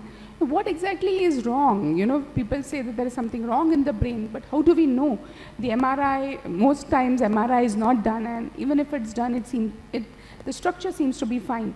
So at Neurogen, we went ahead and actually looked at really what is wrong in the brain, and this was done through functional imaging. So advanced scan imaging known as a PET-CT scan of the brain, which tells us about functioning of the brain. So structure-wise, everything seems to be fine, but when we look at the PET scan images, we find that there are certain areas of the brain which are functioning less, and that is indicated by, which is very easy to read, made it easy to read through a color spectrum. So we were explaining to the Honorable Deputy Health Minister also that, you know, when you look at the brain with those different color schemes, you see that there are green, lighter brain, green, yellow and red, which are normal functioning brain, but deeper parts, which when we say out and we think about what do they do, it correlates beautifully. So the small part of the brain, and one of the speakers yesterday actually mentioned that the cerebellum, the back of the brain, which is important for coordination, balance, articulation, chewing, integration of functions and movements and tone, is working less, and you can see that in the PET scan. The deeper parts of the brain, known as the medial temporal, which is responsible for understanding, learning, comprehension, socialization, emotional expression, this is working. And the middle part of the brain, which connects the two brain, known as thalamus, which is a relay center, is working less. So all of this is possible only through the PET scan. So through the PET scan, we can actually find out which parts of the brain are working less, and now we get an understanding as to why our children are unable to process information or unable to respond to a lot of training that we do.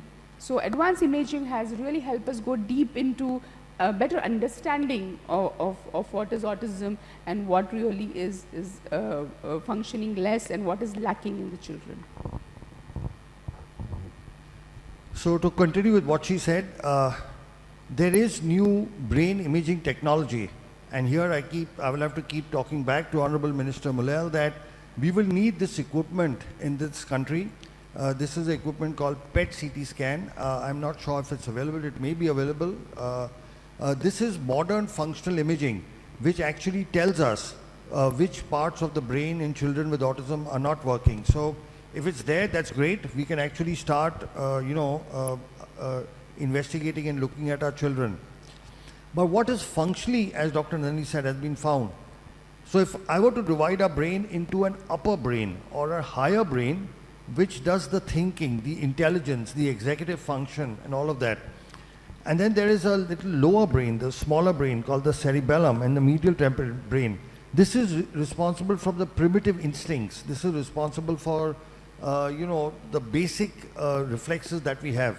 Now, what we have found in our research, and we were the first to do this in the world, and we've published our work in a very prestigious journal called the World Journal of Nuclear Medicine. We have for the first time shown the world that there are parts of the brain that are what is called hypermetabolic or not working properly, and this corresponds to the symptoms. So now for the first time we know why our children cannot talk, why they cannot read and write, Why do they have all the behavioral issues? Why can't they make eye contact? Why can't they, take care of their daily activities like, brushing, bathing, food, etc.? Why can't they process information and comprehend? Because there is a part of the brain there that's not functional. For example, let's say if any of you developed a fracture of your leg, would you be able to run? Would you be able to walk? You would not be able to stand.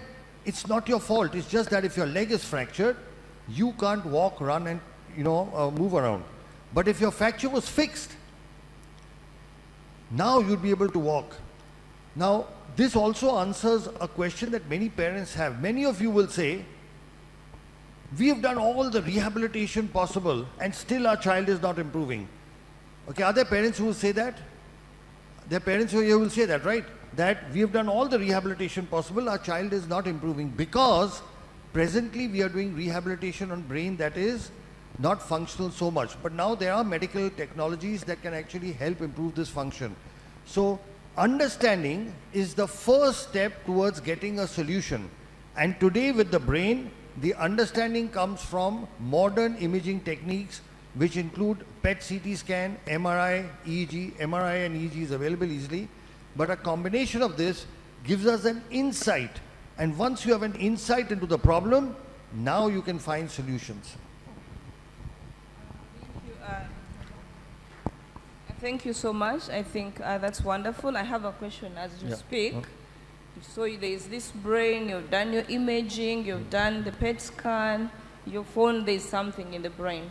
I've heard there are new treatment modalities, hyperbaric oxygen, therapy, ozone.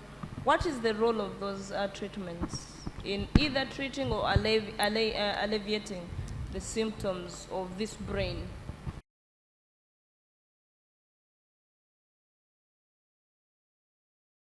So what brain imaging has shown us is there are parts of the brain of these children which have what is called hypoxic ischemic damage. That means this brain is not receiving enough oxygen. Now, if the brain is not receiving enough oxygen, then obviously one possible solution is to give it oxygen. But just giving normal oxygen does not help. What we have found and what medical science has found is you have to give oxygen under pressure. So right now, we are breathing oxygen at 1 atmospheric pressure, all of us. Okay? And when you breathe oxygen at 1 atmospheric pressure, only the red blood cells in your body carry the oxygen. In our blood, we have got red blood cells, white blood cells, and a liquid called plasma. Right now, all of us are breathing, only our red blood cells can carry oxygen. The liquid of the blood has no oxygen. But when you give oxygen under pressure, like 2 atmospheric pressure, now the oxygen goes into the liquid. Okay, so right now in our body, only our red cells are carrying the oxygen. When you give it under pressure, the entire blood is carrying oxygen. So much more oxygen reaches deeper parts of the brain. It goes to every part which may be possibly hypoxic. So there is this new technology called hyperbaric oxygen therapy. This is available, I'm not sure whether it's available in Dar es Salaam, but I'm sure it's available. It's normally used for wound healing. So far, hyperbaric oxygen has been used for wound healing. But what we have found is when we use it for oxygen, when we use it for autism, there are significant improvements, especially when we combine it with many other treatments. So there are a lot of scientific publications that actually show the benefit of this. All this requires is a hyperbaric oxygen machine.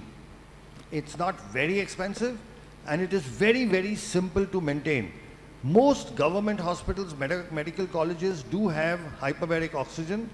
The only thing is they use it for adults. We have evolved a protocol for children and we have successfully used it in several thousand patients. So we have this unique protocol where children with autism can be helped as well. Thanks. And is there, I'm asking as a parent, I know it's given in a chamber and sophisticated, environment. Is there a provision for a home-based hyperbaric oxygen? Yeah, so you do get home-based. The oxygen therapy we use, they are called heart chambers. Okay. where the pressure goes up to 2 atmospheric pressure, double of what we are breathing.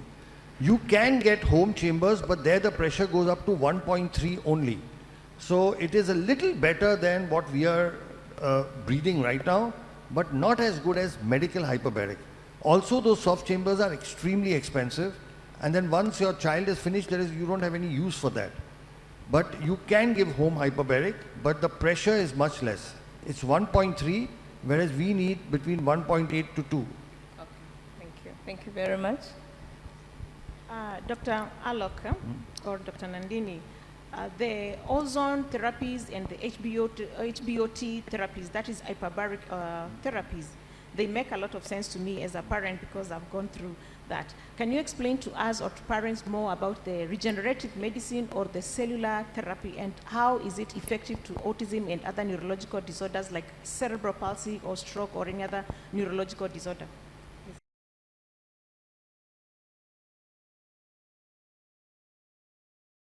So basically, the human brain is the only organ which on its own does not regenerate. What do I mean? Suppose your skin is cut. A doctor can take a stitch and your skin joins. If your intestines are damaged, you can cut it and stitch it. You can stitch the heart, the kidney. You can fix a bone. But in the brain, you cannot take a stitch. You cannot suture it. So all these years, for the last 150 years of modern medicine, it was believed that the brain is incapable of regeneration. Because till then, we had only two kinds of treatments. Either we had medicines like a drug or an injection or tablet, or we had surgery where we went inside, cut, chopped, sutured and closed. There is no medicine and there is no surgery for autism. However, the last 25 years has seen the evolution of a new kind of treatment, which is not a drug, which is not a surgery. It's called cellular therapy, where you use healthy, good cells to repair damaged cells. For example, if suppose you get a cut on your hand, what happens? That wound heals by itself, right? That wounding is called biological healing. So now it is possible to repair damage in the brain through cellular therapy. So where do we get this from? What we do, there are two kinds of cellular therapy. One is when you take from the child's body or from the patient itself and put it back in the patient. And the second is when you take it from a donor. So there are two completely different types. Now, the treatment that we do, we take from the patient or from the child. And what we do is, just above the hip bone, there is something called the pelvic bone, where we put a needle. And we take out the liquid in the needle that is called bone marrow. It's a very simple process. It takes 15 minutes. The child is given local anesthesia and sedation, so the child experiences no discomfort.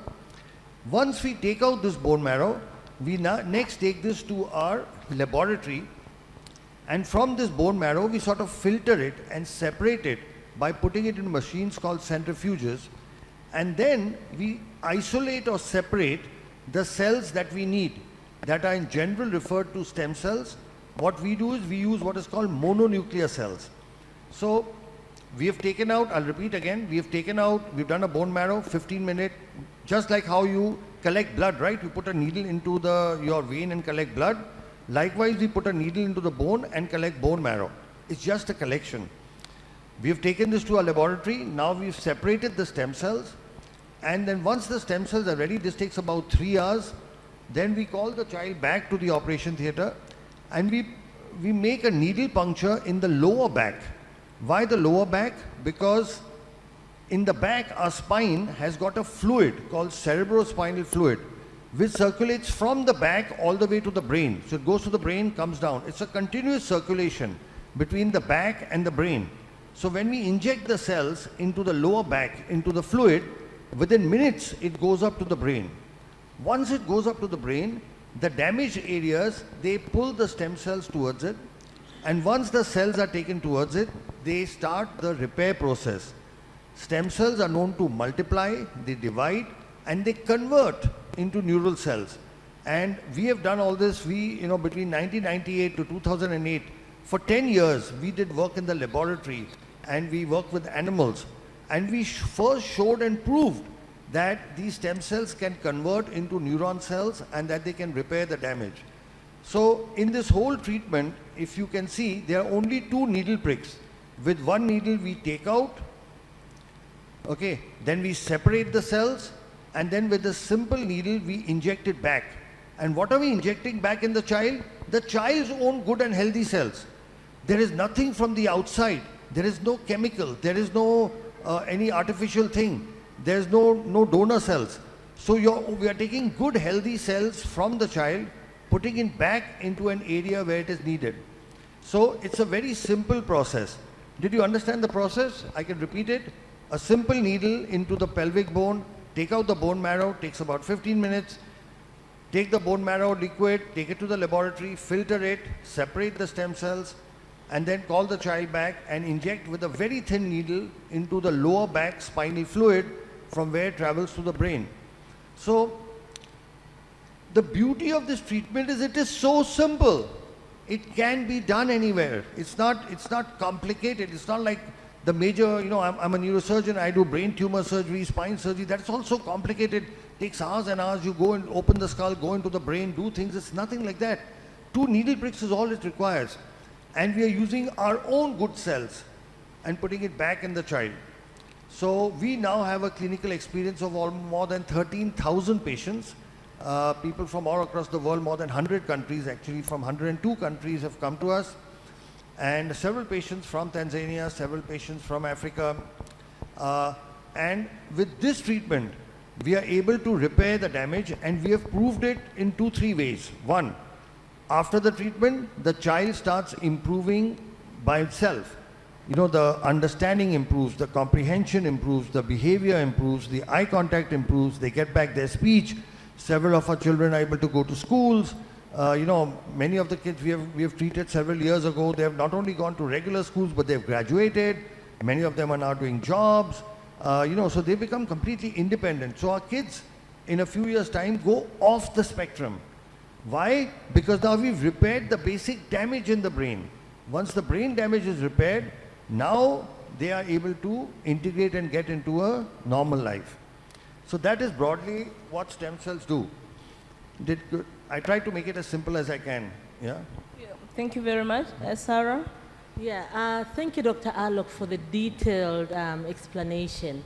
But I'm sure many parents here will be wondering, because we've heard a lot of things about stem cell therapy. How safe is it, and are there any risks behind it?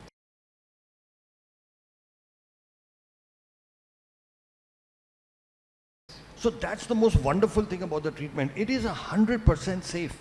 Why? Because we are not operating. We are doing just 2 needle pricks. With one needle we are taking out, with one needle we are putting back, and we are using the child's own natural healthy cells and putting it back. So there is no danger or no risk. Now the only possible risk, and we have published this as well, is in children who have epilepsy. Epilepsy is convulsions, you may be aware, where there is a past history of epilepsy. In 3%, it's a small ratio, but it's 3% of the children can develop epilepsy after the treatment. But if it does happen, it is treated with medicines and it can be controlled. This risk is not there in children who don't have epilepsy. So in children who have epilepsy, there is this 3% possibility. Otherwise, it's a completely safe treatment. We have a 0 risk of infection. We have no patient so far who's become worse than what they were before. As a parent, your main issue will be, my child should not become worse than what he is. So about that, I give you an absolute guarantee. And they're very strong words. A guarantee that a child will not become worse than what he is. He will not lose any skill that he already has. He's only going to improve. My question following that, again, thanks Sarah for that excellent question. I think that puts a bit of anxiety down. But in what age groups do you get the best results? Or who is the youngest patient? What's the age of the youngest patient you've developed with, you've dealt with? But also I want to know what age groups we should be targeting to make sure we maximize the benefits of stem cell.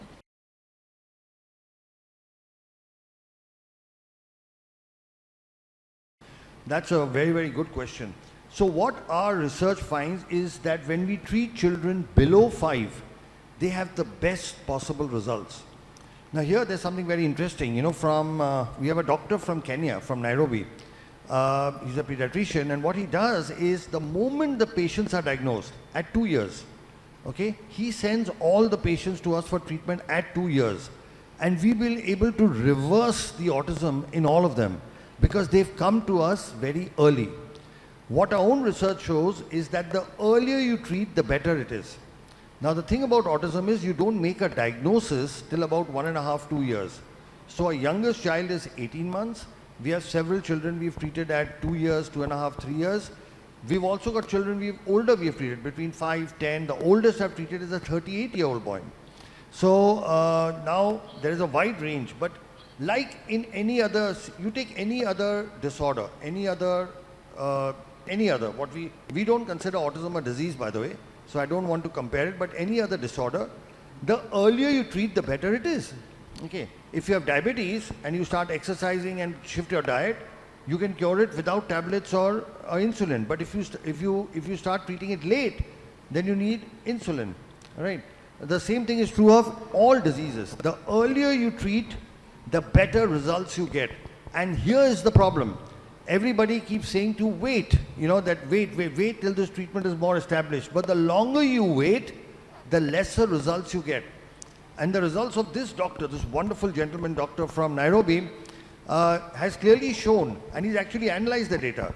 You send children at 2 years, and you can almost completely reverse the autism. Thank you. Let me ask, you're talking about a doctor from Nairobi who sends patients as young as they are 2 years old. Why is it that we go to some clinics or some therapy institutions and we find that stem cell is not recommended?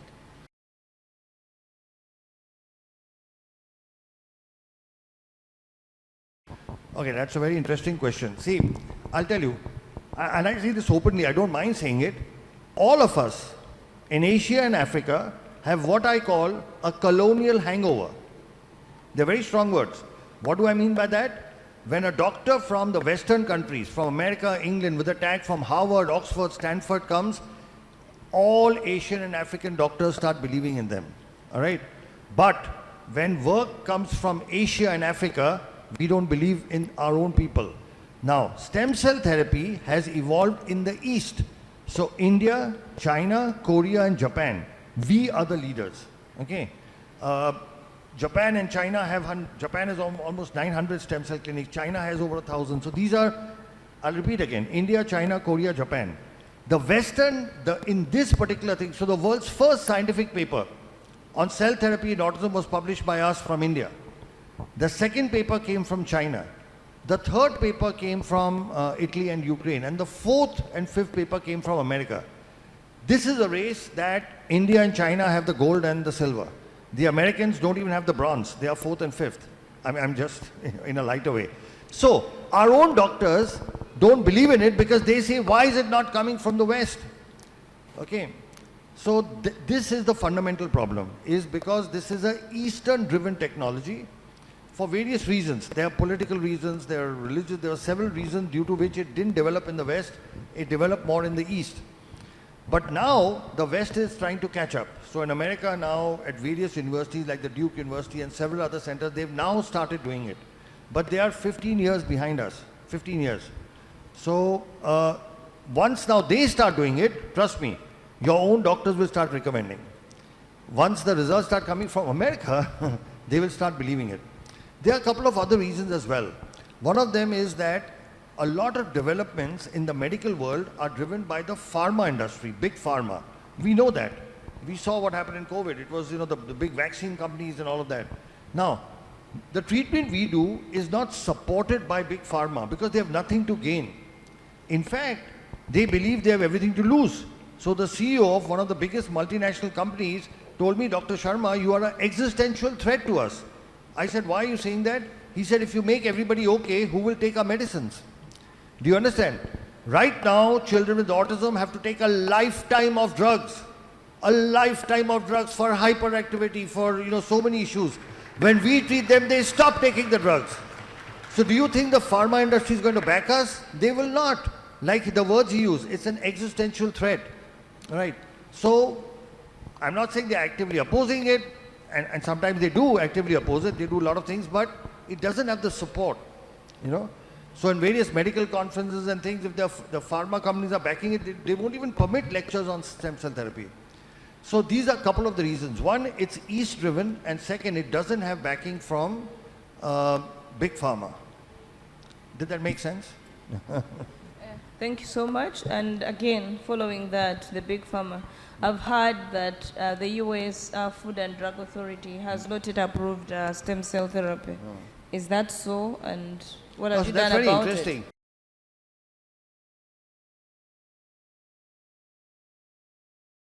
it? Because like I told you, stem cell therapy has got autologous as well as things which are manufactured by companies and sold as donor. In August of 2022, a district court in the United States passed a beautiful judgment which actually said that when you take from the patient and put it back in the patient, you do not require FDA approval because FDA is Food and Drug Administration, and when you take from a patient, put it in a patient, it's not a food, it's not a drug, it's a procedure. So a federal court in the United States told the FDA that you have no jurisdiction over procedures. So now the whole question, it's not US FDA approved, is an irrelevant question. I'll give you another example. It's like the difference between you take an orange and make homemade orange juice, or you make canned juice, Tropicana or whatever you get here. Okay. Now to sell Tropicana, you need permission, right? You can't go through without. But to make homemade orange juice, you don't need permission. Right? Do you need permission to make homemade orange juice? So when you take from the patient, put it back in the patient, our Indian courts have said that. In 2019, our Indian High Court said that only for stem cell derived products when you're using, you need a license. That's, the words were stem cell therapy is permitted. And a recent court judgment, because there are people who oppose this work. Just 1 month ago, they actually specified for autism. And the High Court of Delhi and the Chief Justice gave this judgment, said that this treatment cannot be discontinued. Okay, and actually spoke of patient rights. So in India, fortunately, our government has made this distinction very clearly. The equivalent of our FDA has said very clearly, if a company manufactures and sells something to doctors that is a product, it requires a license, like you require a license to sell canned orange juice. Our government says if you're a doctor doing it in the hospital, you do not require to take permission because it's a procedure. Procedures don't have an approval pathway. A product has an approval pathway. They are two separate things, a product and a procedure. So this is something which the Indian courts, the Indian government has said for a long time. Now the American court has also said the same thing. It is here that national leadership makes a big role. For example, our Honorable Prime Minister, Sri Narendra Modi ji, he is a big supporter of stem cell therapy. When he became Prime Minister, in his first address to Parliament, as to what his government will do, they included 5 areas where they will focus on research, and one of them was stem cell therapy. The other was nanotechnology, thorium research, but one of them was stem cell therapy. When he went to Japan, Honorable Prime Minister Sri Narendra Modi took time off and went to the stem cell laboratory of Professor Yamanaka, who won the Nobel Prize for his stem cell work. We are very fortunate and blessed that the Honorable Prime Minister Sri Narendra Modi ji has written a personal introduction for a book that we have authored. There's a book that myself and Dr. Nandini have authored on a disease called muscular dystrophy. And Sri Narendra Modi ji has written an introduction for that book. So what happens is, when you have the national leadership on top supporting something, it gives courage to the doctors to go ahead and practice it. The Honorable Health Minister Mullen was asking what needs to be done before the equipment, okay, before the infrastructure. The government has to make policies and rules, and we'll share with you some of which are there from our country, so that other doctors have become comfortable in doing this. Then there is, of course, need for awareness. Then, of course, there is infrastructure, and then there's training. And like I said, training is something we offer at no cost at all to different. We already do it. We already do it for people from different parts of the world. Another thing, since we mentioned our Prime Minister, Sri Narendra Modi ji, he did something very, very interesting. There was a word for disability in our Indian language that was Viklang, which translated meant disabled, unable to do. It is a negative term. Viklang means you cannot do, somebody who cannot do things. And he officially changed the local word for disability from Viklang to Divyang, which means specially gifted. So officially in India now, you cannot use the word Viklang, which had been used for the last 100 years. You have to say Divyang, which means specially gifted. Now, in this one simple change of words, the Honorable Prime Minister has shifted the focus to what these children can do and not what they can't do. Now, this is so important because this change in mindset, and this comes from the top. When it comes from the top, it percolates down. It gives inspiration and motivation for people to get into the field. It gives inspiration for people to set up rehabilitation centers. It gives motivation to set up special schools. Because the rate at which this autism is increasing, we will have, like it was mentioned in, I think, Sarah, you mentioned in your talk, the most accurate figures for autism come from America, from the US CDC, which says that 1 out of 36 children have it. Last year, it was 1 out of 44. And before that, it was 1 out of 53 or something. And before that, 1 out of 66. So if you read, and these are not our figures, the US CDC's figures. The graph is going up like this over the last 10 years. By this ratio, next year it will be 1 in 15. And the year after that, it may be 1 in 5. These are the most accurate figures in the world. We are not aware of it. There is a, I don't know what to call it, a pandemic, endemic, what, of children suffering with autism and other neurodevelopmental disorders that will hit us so badly because we do not have the infrastructure for it. And here, governments have a role to play. So again, one more thing, since I keep talking of our Honorable Prime Minister, and this is something I'll share with you, you should please study this bill. He passed a law called Rights of Persons with Disability Act in 2016. It's a wonderful bill. In that he's listed 21 disabilities and has clearly, by law, by an act of parliament, mentioned a whole lot of privileges and rights that parents have. For example, one problem you must have faced is normal schools do not take your children for education. Is that correct? Yes. I'm sure all of you have experienced that. You go to a normal school, they say, we will not take this child. By law, our Honorable Prime Minister said, no school can refuse a child with autism. It is the responsibility of the school to arrange shadow teachers or other special. So all schools by law now they cannot say no. So again, all this comes top down, right? We can work and we can work in the environment, we can put in hard work, we can slog, we can do everything. But once you know that your government, has their hand above you, then we can go the extra mile, we can do whatever else. And there will be opposition. The work we do has a lot of opposition, a lot of critics. A lot of vested interests have tried to shut us down. They've made all attempts to shut us down. But again, at the higher level, when you have a support, you keep going on. So that's a long question to a short answer. Yeah. Thanks very much. Again, I am representing parents, the majority of the parents, but I also happen to be a professional. I have 2 questions. One is to the government.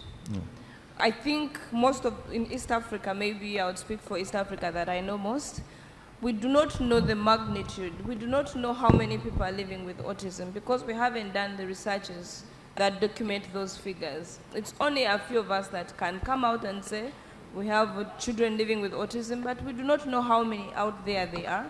We'll advocate as parents, we'll come to you and knock at your doors. We need to carry out this research to know, because like they said, it's a pandemic, but we don't even know what we are talking about. We need funds, we need a budget aside to get into the nitty-gritties and know how many children we are planning for that are living with autism. That's not a question, it's a plea to the government. My question is, as a mother with a child on the spectrum, I take my child for treatment and the child is, given whatever they are given. But as a mother, I think I'm more autistic than my child. I have the worries because I understand what autism is. And I worry about the future of this child. Do you have anything for us as parents to also manage those symptoms that we display of anxiety, of depression, of hyperactivity. Because when you go to a hospital, I can tell you some of the parents will slap the doctors because they are frustrated and angry. Do you have anything for us or any advice for us as parents? That's one question. I'm happy you're clapping for me because it's been a journey. You actually, even when you go to church and your child is discriminated, you're angry and frustrated and rude. Then the other is, what is my role in all this you're talking about as a parent in the management of this autistic child?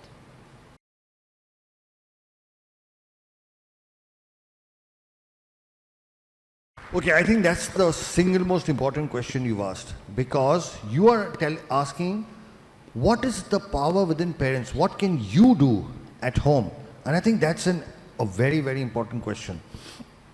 So let me start with, there are going to be multiple answers to this, Dr. Olivia. First, I want to appreciate and thank you for coordinating this, because you are a parent as well as a doctor. That's why I think they've decided to keep you in the middle. You have parents there and doctors here. But I want to talk about several things. So first thing, there is actually research that has happened in India which has shown that every mother, especially mothers of children with special needs, go through depression, anxiety, and severe psychological upheavals.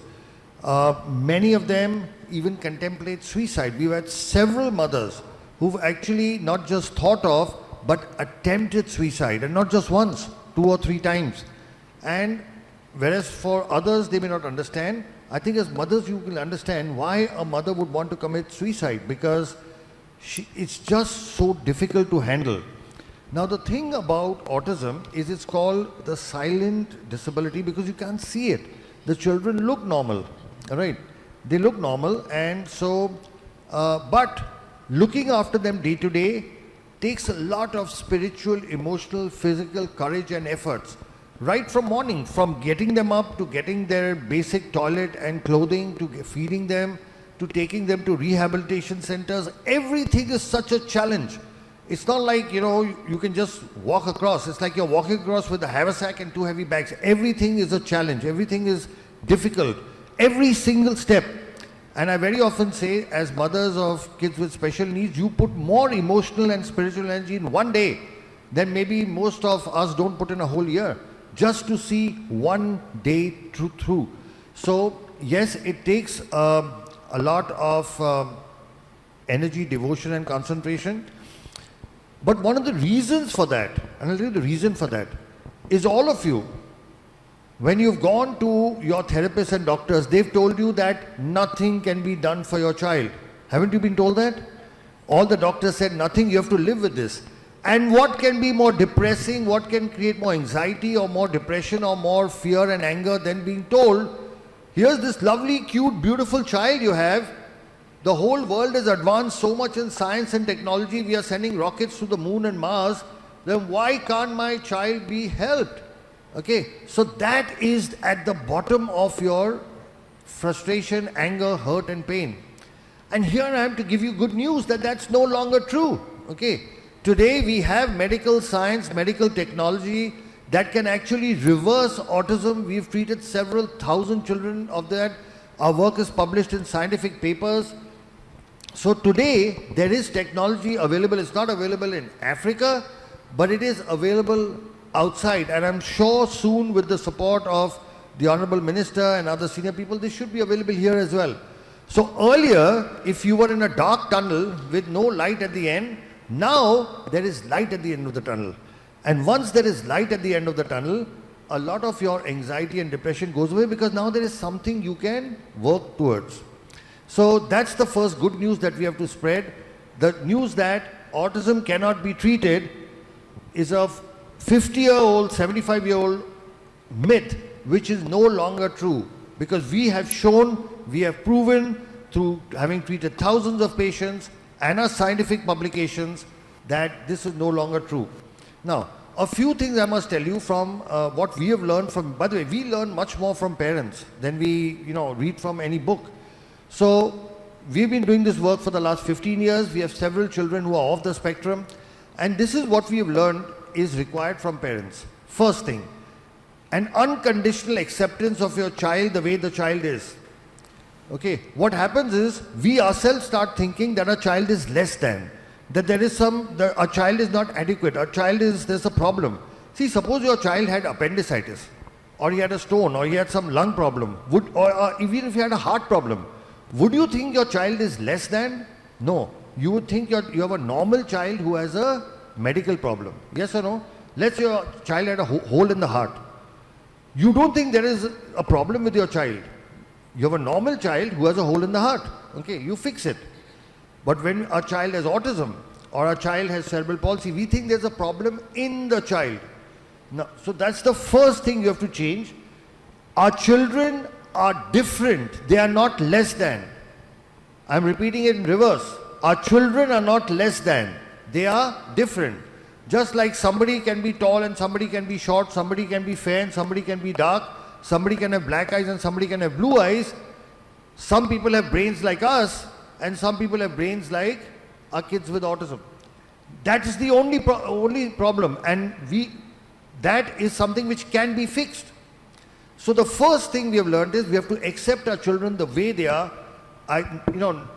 In no way be embarrassed or ashamed or look at them as less than. Be proud of what our children are accomplishing despite their limitations. Step one.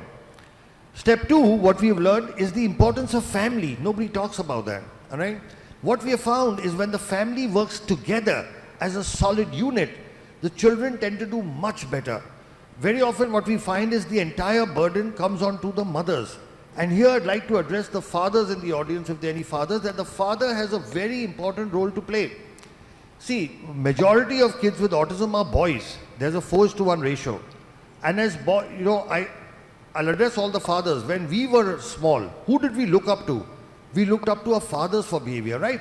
The mother was for love, affection, food and all that. We always looked up to our fathers.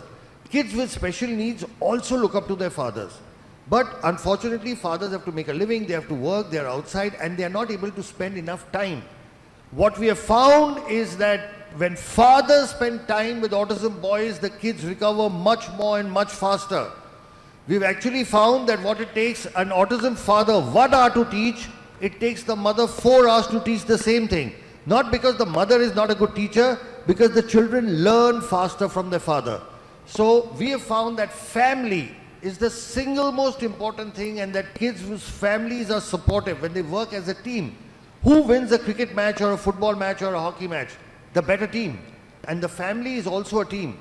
And when the family works in sync, with the mother doing some things, the father doing some things, the other brothers and sisters doing others, grandparents have a very important role to play. In fact, we find that children who live with their grandparents tend to do a little better because grandparents have also a big influence. Our Honorable former Prime Minister, grandparents have a very important, we've actually found this, that kids who stay in joint families with their grandparents tend to do overall better because a grandfather's love and a grandmother's love and the teaching is different from, I'm not saying it's better or worse, it's just different. So family as a unit is extremely important, So I spoke of unconditional acceptance, then I spoke of family working as a unit with fathers needing to give time. We do everything else. You supply your child with all the money and all the facilities, and you pay for everything. But what your child needs is your time. If you can just keep 2 or 3 hours aside every day for your child will do very, very well. Then what we have found is, from a medical point of view, if you take a combination of our cell therapy, hyperbaric oxygen, and rehabilitation, we find that this helps in getting the children to a normal life much faster. Now, what is the role of all of this? The brain is like a computer. A computer's got hardware and a computer's got software. Cell therapy fixes the hardware only.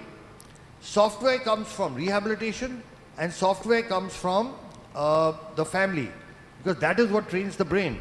So a combination of cell therapy and oxygen therapy which fixes the hardware, of rehabilitation and a good environment at home that fixes the software, and our children will be able to recover. So this is the next thing, the medical treatment. Then, apart from this, there is something very special we found. We found that almost all these children have some special ability or the other.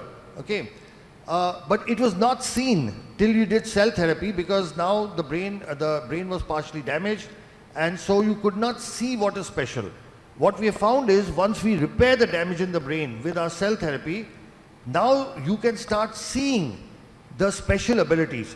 And we have kids who are brilliant in numbers. There are kids who are, running at the age of 11, running chemical factories.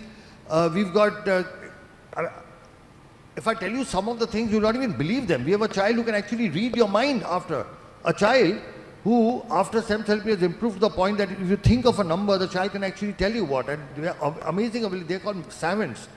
There are kids who you tell them any date in the future. Any date, you say 23rd July 2030, and they will tell you in an instant what day it is. It's Wednesday. And I don't know if you know, but Elon Musk, the world's richest man today, had autism. You can Google him. He talks about his autism.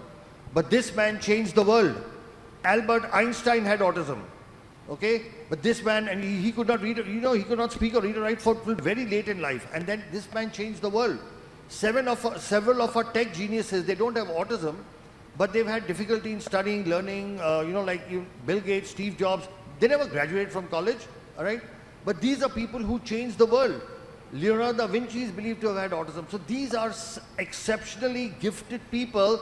So the one thing that you have to do, see, you are talking about bringing your children to normal. I'm saying once you get, they do exceptional things. They do the most brilliant things. And that is proven by already. Look at Elon Musk. He talks about his autism. He doesn't hide it. He says he had this, but he changed the world. So we have to change our thinking. Instead of looking at what they can't do, we have to look at what is special about them. Like what our Honorable Prime Minister said by changing the name. He said, don't look at what they can't do. Look at what is the special gift in them. So with this combination of things, like I said, unconditional acceptance, the family working as a unit, the medically, a combination of cell therapy, hyperbaric, along with rehabilitation. And rehabilitation, like Dr. Nandini said, needs to be comprehensive. You need to be able to do all the rehab. You can't just do one. People think they go to just one specialty and my child will be okay. No. You need all the specialities together, comprehensive rehab, and then our children will be able to come out. So I hope that answered your question. Yes, so maybe, wow, this is like a ray of new hope. Yeah. I'm sure all the parents here, some of them who might have lost hope, but with everything that you've explained, it's actually truly inspirational. So my question is, you've spoken about stem cell therapy, and I'm sure in the minds of many parents, they are wondering, wow, it's expensive going to India. Before even you think about how much the operation cost, you think about even the air ticket and the flight and accommodation and everything. So is there any plan to bring this in Africa?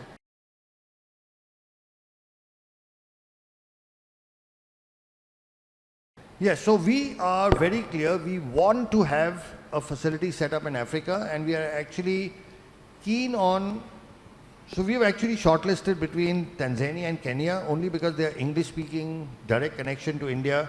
So to give you a background, for example, the government of the Bahamas actually invited us and gave us permission to start this, and we've just been there recently, and in 6 months, we are going to open a full-fledged facility in the Bahamas.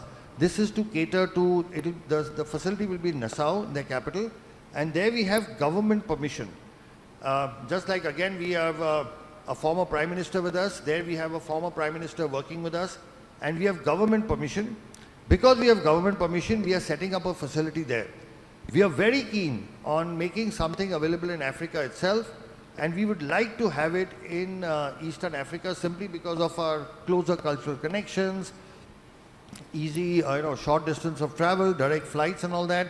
And we have people like you, mothers like you who would back it up. So yes, we want to bring this to Africa, but it's not easy. It will require, permission right from the top, from governments. It will require infrastructure. It requires resources. But this is something which you as people, because the most powerful voice on the planet is that of a mother, is that of parents. When you speak out, honorable ministers, prime ministers and presidents have to listen, because we all democracies, they represent us. So your voice is what is important, not us. We've come, we've shared our information, we can share our technology, but your voice is what is important. You have to ask for it. You have to show, show what's happening. Right now, there are so many people going from Africa outside for the treatment. It's high time Africa had its own stem cell facility, which would not be just for Tanzania or for Kenya or wherever, but for the whole continent. So people would not have to travel long distances. So we are very keen, we are willing to partner, but this is something which you people have to take the initiative. You have to, eventually it's all about people. It's your voice. Thank you very much. I think we are coming to the end of this session. Mothers, you've heard, we have a great voice. Let's get together and advocate for this. Fathers, please support us. Don't abandon us. Be with us. This is a journey that we have to walk together. And there is hope that we can say bye to autism, but only if we put in our every energy to support these children, seek the available treatment options. I think we can say bye to autism for the most part. Thank you so much, our able doctors. I think you've given us a lot of hope. You've explained a lot. You've allayed our anxieties. I think now it's on us to follow what you've told us. Thank you so much, Dr. Olivia. Thank you so much. I really appreciate the fact we have 3 mothers from 3 East African countries. Kenya, Tanzania and Uganda on this platform. So I think you represent all the mothers, not just of East Africa, but of all of Africa, all right? And if you take the initiative, trust me, believe me, the power of your voice is a force of nature. It cannot be ignored, okay? And a mother's voice does something. It reaches out to people, it touches people. And we've actually seen that in our country as well. When we had, different situations, when we had mothers speak up, everybody heard them. Okay, more than doctors speaking or hospital speaking. So I just want you to know the power that you have within, the same power and energy that you've used to bring about improvements in your kids, that could now be extended to all the kids of the continent. So it's been a real pleasure. And Dr. Nandini, sorry, you want to continue? No, I just want to say thank you to the mothers. They've done a great job to represent all of us. Thank you, mothers. Thank you. Thank you so much. That was good. Before you go, you've done a great job. Thank you so much. I know there's a lot of people who wants to ask questions, but because of time, yes, there's a lot of hands. Because of time, I would like, because our minister, our deputy minister has a question, so can we please take the mic to him? At least we answer questions from him, and then we'll see if we have more time to invite more questions. Naomba makofi tena tafadhali.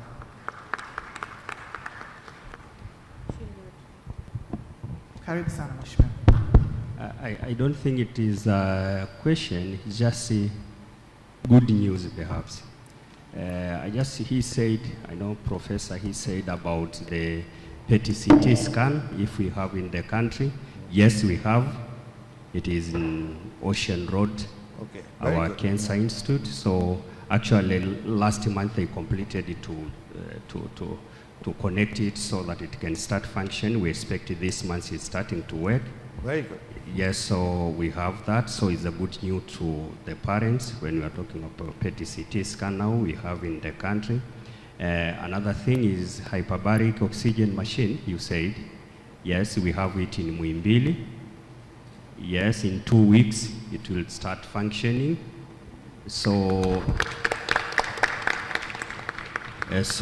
we are working with the professor so that we can see, so that it can accommodate everything you want. You were saying if it can accommodate everything, but if not, we can make sure that it will accommodate. But we have those 2 things, then now we remain with issue of,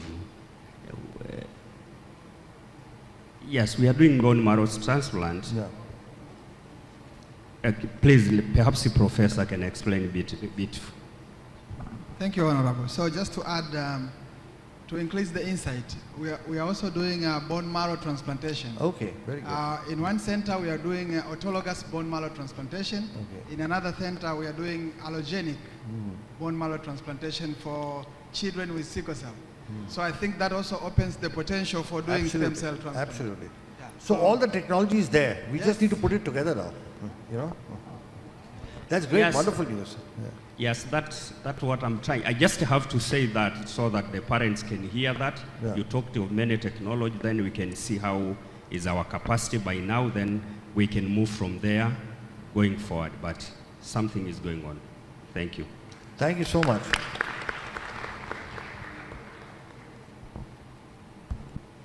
Okay, thank you so much, our dear Deputy Minister of Health, for the additions.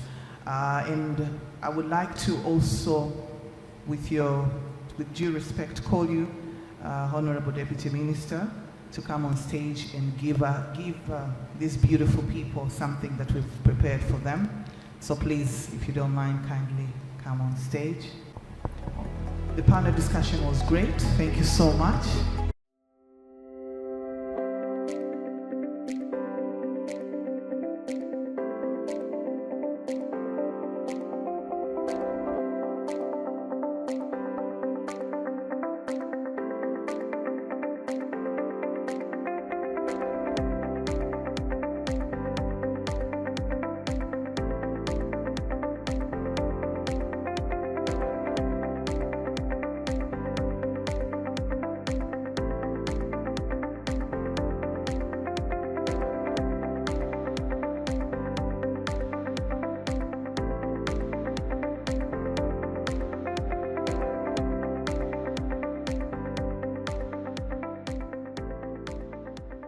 My name is Geoffrey Ekongot. I'm the chairman of Autism Society Uganda. It's an honor to be here and to play this role on the International Day of the World Disability Day. I now take the honors to welcome Tom Land. But before I welcome him, Tom Land, also known as Thomas Land, was diagnosed with autism at 13 years old. Since accepting his diagnosis, Thomas has been recognized as an author, speaker, and emerging leader in the autism community. Tom Land is the world's first Toastmasters accredited speaker with autism. The Toastmasters accredited speaker distinction is reserved for the finest professional speakers in the world who fulfill numerous criteria, then compete for the honor in front of a huge live audience. Now, imagine having autism and meeting that challenge, because that's exactly what Tom did. Tom is one of only 90 accredited speakers in the world, and the only one with autism.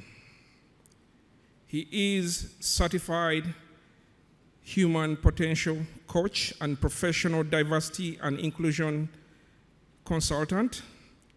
He is poised and ready to share his positive energy and inspiring messages as an end keynote speaker, corporate trainer, and consultant to organizations across the country.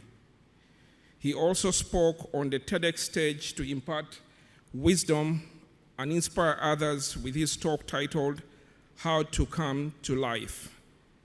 He is the author of the award-winning bestseller, Come to Life, Your Guide to Self-Discovery, and recently published his second book, My Glass is Full, Stories of Putting Mental Health First. He recently set a Guinness World Record as the world's oldest person with autism to finish a full Ironman triathlon.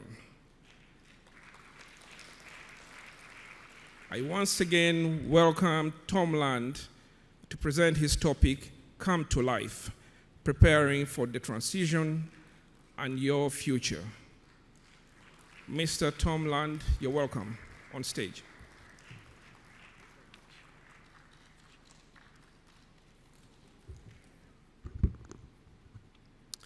Hello, everyone. Thank you so much for having me today. It's an incredible honor to be in your presence at this conference. And It's actually something I wanted to share. I have a bucket list, 101 things I want to do before I die, and one of them is to give a keynote at an international autism conference. So with this speech, check. This is also my first time in Africa, and I've now visited every continent in the world except Antarctica, so if anybody knows how to get down there, see me after the speech. I want to break the ice with a quick question. Tanzania or Tanzania? Applause if it's Tanzania. Applaud if it's Tanzania. You know, I've heard both pronunciations, but I've always wondered, is there a right or is there not? But even though we have different opinions or perspectives or pronunciations, it's all talking about the same thing. And I want to keep that in mind as I go through this presentation with you today. And may it unite us in our work. Next slide, please. So you heard a little bit about my accomplishments, and interestingly enough, when I was younger, I didn't talk for about 6 months. But by the time I started talking again, I could read, I could write, I could spell. I was like a sponge full of water, just ready to be run out. And I was ready to get a whole lot done with my life. And I've gone through a number of trials and tribulations and triumphs. But each of these accomplishments that I have has a deeper, bigger meaning to them. And I'll be sharing what those are about. And you may notice at the bottom there that you heard about my Ironman record. 6 weeks ago, I broke my own record. I did another full Ironman, so I'm a year older, and I'll be put in the Guinness Book of World Records again. And for those of you that don't know what an Ironman is, I know my metric system, 3.8 kilometers of swimming, 180 kilometers of biking, and 42.2 kilometers of running back to back to back in under 17 hours. No easy task, particularly for someone who is subject to sensory overload and stomach matters. I had to manage all of those elements, and I just kept on going, and I crossed that finish line. Next slide, please. Now, for professional keynotes, I know some of you may require objectives, so I want to list them here. And I hope you'll see that what I speak about today can apply to just about anyone, particularly as they prepare for what life is. If you go to the next slide, please. I have a meaning of life that I'd like to share with you today, because there have been several individuals with meanings of life, Monty Python, if you follow that particular comedy series, religious leaders, philosophers. But I find that life is not really a word, but an acronym. One of my many talents is to take words and form them into an acronym, a better way to categorize and memorize information. So I'm sharing my meaning of life with you today. And think of these categories as they pertain to your young person or young people on the autism spectrum or what have you. We have love and relationships, starting with the love for yourself and your relationships with others. We have independent living, and that's not necessarily limited to being on your own or moving away from home, but about making decisions about your life, being in charge of your life so that you take it to where you want it to go. Then there's the F, which stands for further education, not limited to college or a university or a degree or diploma, but keeping an open mind, having awareness of what trends are going on in the world, and also being mindful to what other people have to say. So you have the most information you have to make an informed decision. And finally, the E stands for employment, because particularly when it comes to autism, there are more unemployed or underemployed individuals on the autism spectrum than any other class of disorder. And I think that is something we definitely need to work on putting a dent in, because our young people deserve to find something that they do well and can contribute to society, and if all goes well, make them earn their own money. Next slide, please. Telling you a little bit about my dream, right around the time I got diagnosed, I knew that I loved Star Wars and I was good with numbers, and I told my parents, I'm going to be George Lucas's accountant. And I set that into motion. After I told them, my parents about though, they could have said, Tom, that is a pipe dream. You really think you can be George Lucas's accountant? But they didn't kill my dreams. They instead gave me a reality check. You want to be George Lucas's accountant? You have to go to college, you have to pass difficult tests, you have to find work in the entertainment field. He's not going to hire someone right out of high school. And I have a bit of what I like to call a Batman mentality, like where there's a will, there's a way. Even if there's darkness, I'm going to find a way through the light. So I said, challenge accepted. And I went to college, and I passed the CPA exam, that's a certified public accountant. And, well, thank you. For those of you that have heard of it, it's probably one of the most difficult tests there is. And I worked for Disney straight out of college doing property taxes. And after I left Disney, Disney would go on to acquire Lucasfilm, George Lucas's company. So the way I see it, retroactively and indirectly, I was George Lucas's accountant and felt like I'd accomplished my goal. And I had several years as an accountant, worked in a Big Four accounting firm internship, had some temp jobs, but I finally got something I was striving for, and you might want to write this down for your young people. Please write down permanent, full-time employment with benefits. Permanent, full-time employment with benefits. And if possible, gainful employment so they can make enough money and save for a rainy day. That was something I was striving for my entire career, and I finally got to that level working as a CPA in the corporate environment, in the private sector. But if you go to the next slide, and I think you may have already seen it, the one with the laptop, it cost my physical, mental, and emotional health to get to that financial level.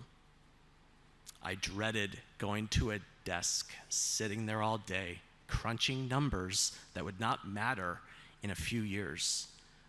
At the same time, I also saw and heard stories from my peers crashing and burning in life because they did not know themselves. They did not love themselves, and they were not being themselves. So 8 years ago, I decided to leave my accounting career behind completely, put in my 2 weeks notice at work, and now I give speeches, I tell stories, I do coaching, I do consulting. So I want to reach people on a personal level. And yes, let's go to the Toastmasters slide next. Because after I left accounting, I knew I had to better my public speaking. Back about 2 slides, please. I knew I had to better my public speaking skills. And mind you, we fear dying more than speaking in front of an audience. Wouldn't you agree? You wouldn't want to be up here right now doing this, would you? Or maybe you would, but I've found that if I can master the art of public speaking, I could probably cheat death, but at the very least, I can tell a story, do something that will resonate with you. So the Toastmasters organization has an accredited speaker program designed for those that have mastered the art of public speaking and apply it to a particular trade or line of work. And for someone on the autism spectrum, which is a social communication disorder, and being able to master the art of public speaking, which is essentially socializing and communicating, I wanted to show myself, my peers, and the world that you too can break barriers. You can overcome obstacles. You can shatter ceilings and stereotypes by showing people that it can be done. So thank you. So that's why I went for the accredited speaker designation. And if you go to the next slide after that about the human potential coach. Right before the pandemic, I got certified as a human potential coach because speeches are one thing, but I wanted to reach people on a personal level and find out what's really going on with them, get to the root of who they are and how they can make the world a better place. And today is the International Day of Persons with Disabilities. I was at the United Nations 4 years ago in New York describing why people on the autism spectrum deserve equal employment opportunities. And the United Nations has sustainable development goals that they want to fulfill by the year 2030. And if any of you happen to see my lapel pin here, I have a pin with those sustainable development goals illustrated. And if you go to the next slide, I have a long-standing partnership with the Los Angeles Police Department Mental Evaluation Unit because law enforcement, police officers, people that protect our community our young people are likely going to have an encounter with them. They may not have had one yet, but there's a very good chance that they will. And our officers need to know what to do. So I share my stories and give them pointers on how they can best serve our population. But there's another thing that was overlooked that my mother and I put into play. Next slide, please. And that is to teach our young people what they need to know when it comes to interacting with the police. Because, ladies and gentlemen, just training the police is not enough anymore. Our young people need to know how to interact with the police. And this could mean the difference. The knowledge that they get from this movie, Be Safe, which my mother created based on stories from my own experience. Granted, I've never been arrested or imprisoned, and I'd like to keep it that way. But I've heard stories, and my mother was a consultant for families who unfortunately had a young person who wound up on the wrong side of the law. So I urge you to use Be Safe or similar tools that might be at your disposal to show young people how to interact with the police. That could mean the difference between freedom and imprisonment, or even life and death. Next slide, please. So looking at those life outcomes, the LIFE I brought up earlier, raise your hand if you think our population's having good outcomes based on current circumstances. I'm not seeing many hands out there at all. And that's kind of the point, because if you go to the next slide here, particularly when it comes to becoming an adult or accepting a high school diploma, those seem to be, at least in the United States where I come from, the things that make the services amongst our young people just disappear. They fall off that cliff. They were getting services in school, but once they become a legal adult or get that high school diploma, it's like, you're on your own, goodbye, good luck. And that's not right. Because if anything, autism does not disappear when you turn 18 or get a high school diploma. If anything, adults need more services than most. They need that support. It is a lifelong condition.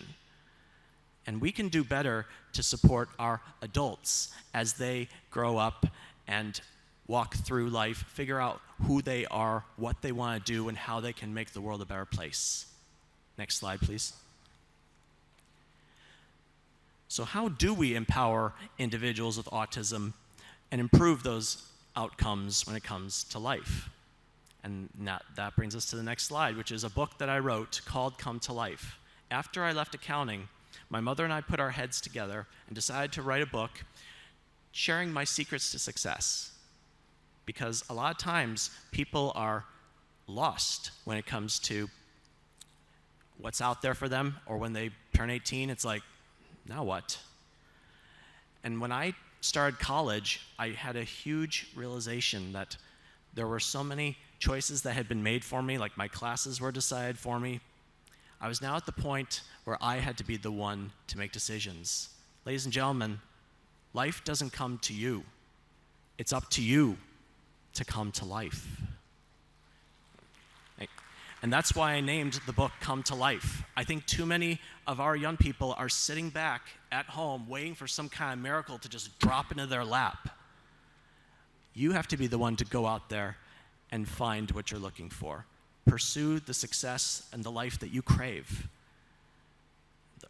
Nowadays, those go-getters are being the ones that go out there and make things happen. They are the ones that are taking charge and being the change they want to see in their lives, as Gandhi would say. So I explained to my peers in the chapters of Come to Life, which I'll be going over with you today, how they can be their best selves. Next slide, please. Beginning with chapter 1, driving your life forward. Now, mind you, you do not have to know how to drive or operate a vehicle to drive your life forward. Wouldn't you agree? But as far as where you are in the car of life, if you will, you could be in the driver's seat, you know where you're going, you can get yourself there. Or maybe you're in the passenger side, you have an idea of where you want to go, you're telling someone else to help you get there. Or maybe you're in the back seat of the car. You don't know where you're going, may not even care where you're going, you're just along for the ride. Raise your hand if you think your young person's in the back seat right now. Okay, we've got a few people, but really what Come to Life is all about is about getting our young people out of the back seat and at least into the front so they have some say in where their life is going. That is the foundation for success. Next slide, please. Now, one of the first questions my mother asked me as we were getting this book together, she asked me, if you could tell your peers one thing, what your secrets to success are, what would it be? And I said, know yourself, love yourself, be yourself. That's a mantra. Yes, thank you. That's a mantra that I created and I live by to this day. And something, we have a term in our family called video talk. When I say something I heard in a movie or a TV show, and my mom asked me, was that video talk? Did you hear that from somewhere else? I said, no, that came from up here and in here. And it's what my message is to my peers, and I think the world as a whole. Know yourself, love yourself, be yourself. That sets the tone for what comes next. So as far as driving your life forward, and then we get to the 3 elements of that mantra. Next slide, please. Starting with knowing yourself. Aristotle said, knowing thyself is the beginning of all wisdom. And this is particularly true when it comes to a diagnosis or a condition you may have. Raise your hand if you have not told your young person about their diagnosis. Really? All of you have told your young person that they have autism and they understand it completely? That's pretty impressive. But in some cultures, they do not tell their child about their diagnosis. There could be many reasons for that. Parents might be in denial. They think it'll crush the kid's spirit or self-esteem. And all too often, that causes the child to become confused because they're going to grow up, possibly sense something is different about them, and they're going to go to their parents looking for answers. What's going to happen then? And if the parent knows about it and doesn't tell the child about it, how's that going to help the relationship or the family dynamics? And also when it comes to knowing yourself, it's also about understanding not just your strengths and what you're good at, but also your, what we call in Toastmasters, opportunities for improvement. And I have my fiancée Rosetta here with me. We're both Toastmasters, so we're both all about observing what's good and what can be improved. And the same has to go for our young people. Why? Because if you focus only on what they do well, there's a risk that they may keep making the same mistakes over and over again. On the flip side, if you only focus on where they fall short, they may never find out where they can truly thrive, what they are really good at, and what they do better than anyone else on the planet. Each and every one of us has something that we do better than anyone else on the planet. So we have to look at both, what you're doing well and where you can improve, and both get addressed. That's how you truly know yourself. And when I was young, I thought I had to know everything, and I had to be perfect. I dreaded even getting like a B on a test. I would rip it up to shreds. I didn't even want to face the idea that I'm not perfect or I don't know everything. And I was really hard on myself. I thought my mother was perfect, so I thought I had to be perfect. And when I come to find out she's not perfect, and I'm like, well, you don't really talk about your problems a lot. Granted, parents do make mistakes and don't always get it right. But the important thing is that we love ourselves. And that is the next slide, the second part of the mantra.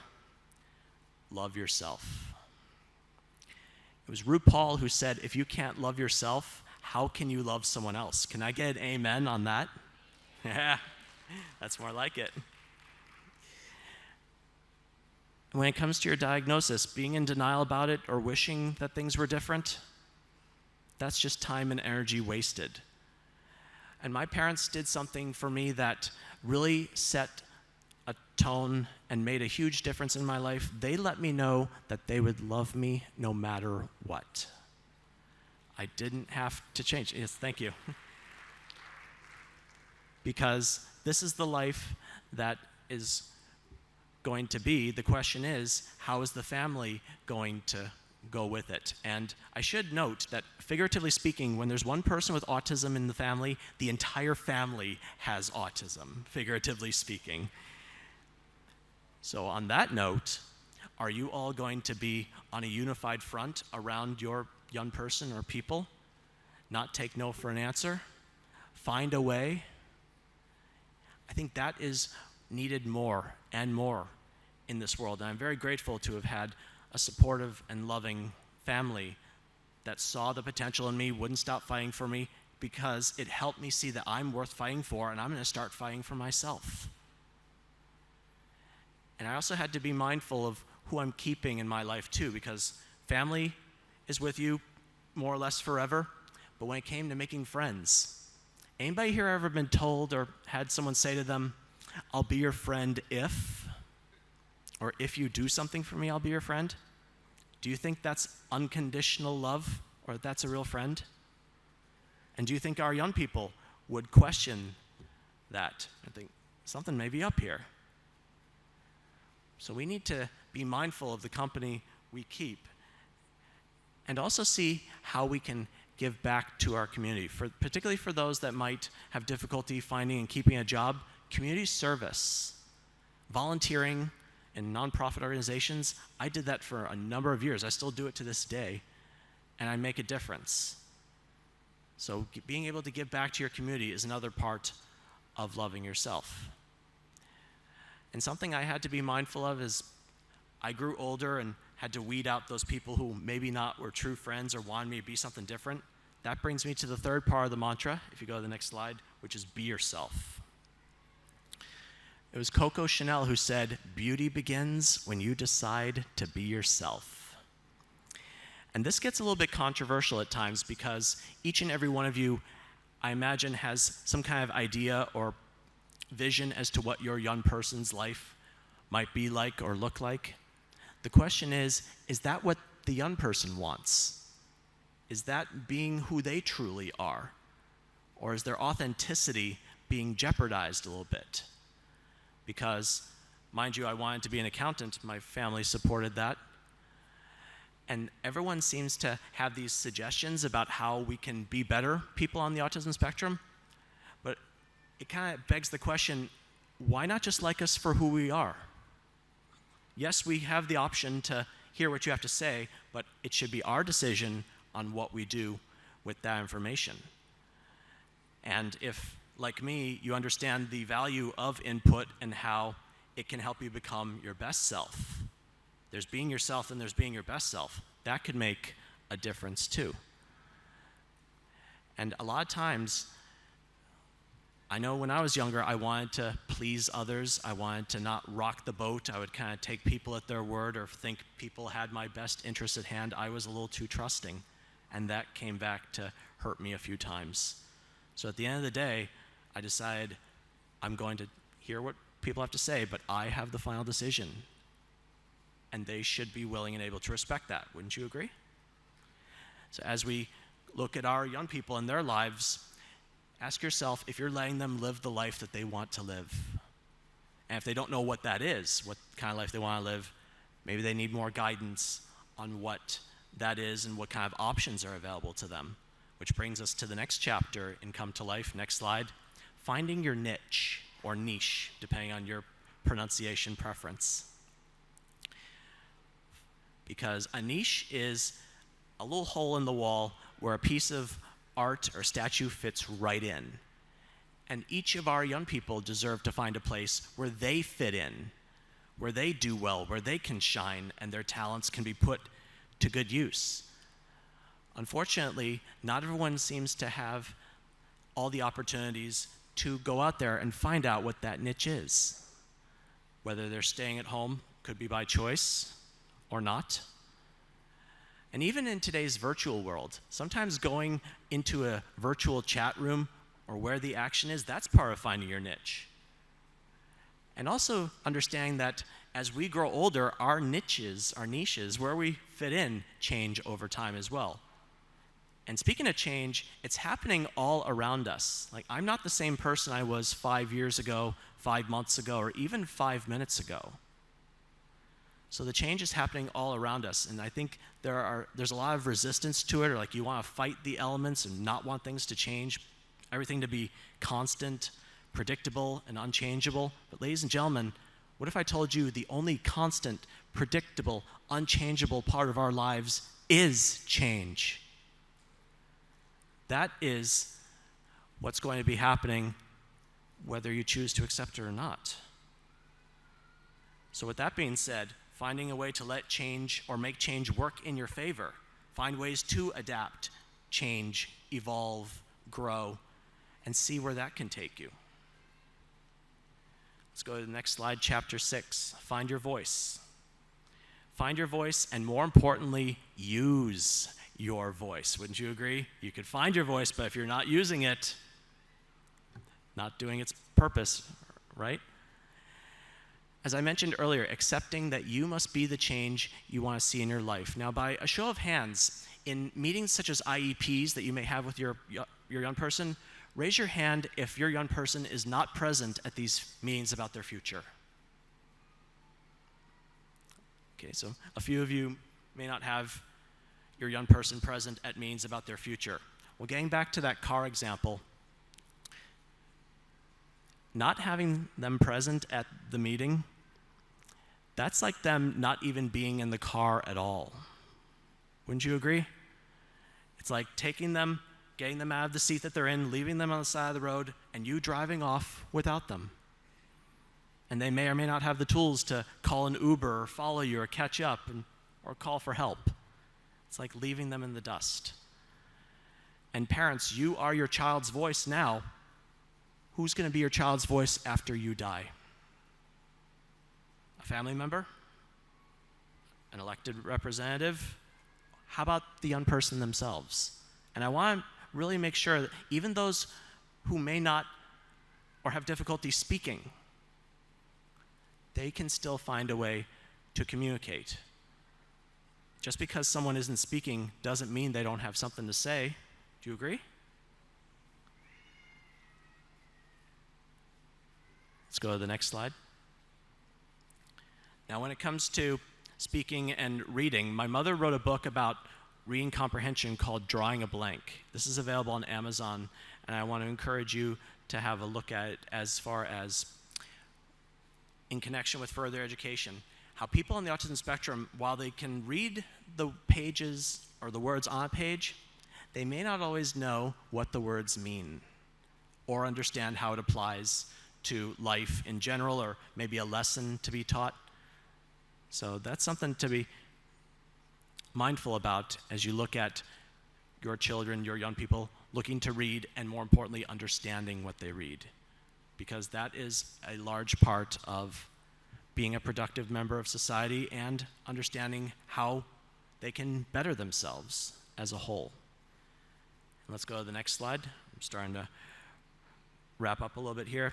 But the overall conclusion of Come to Life is I believe each and every one of us can be the hero in our own lives, particularly our young people.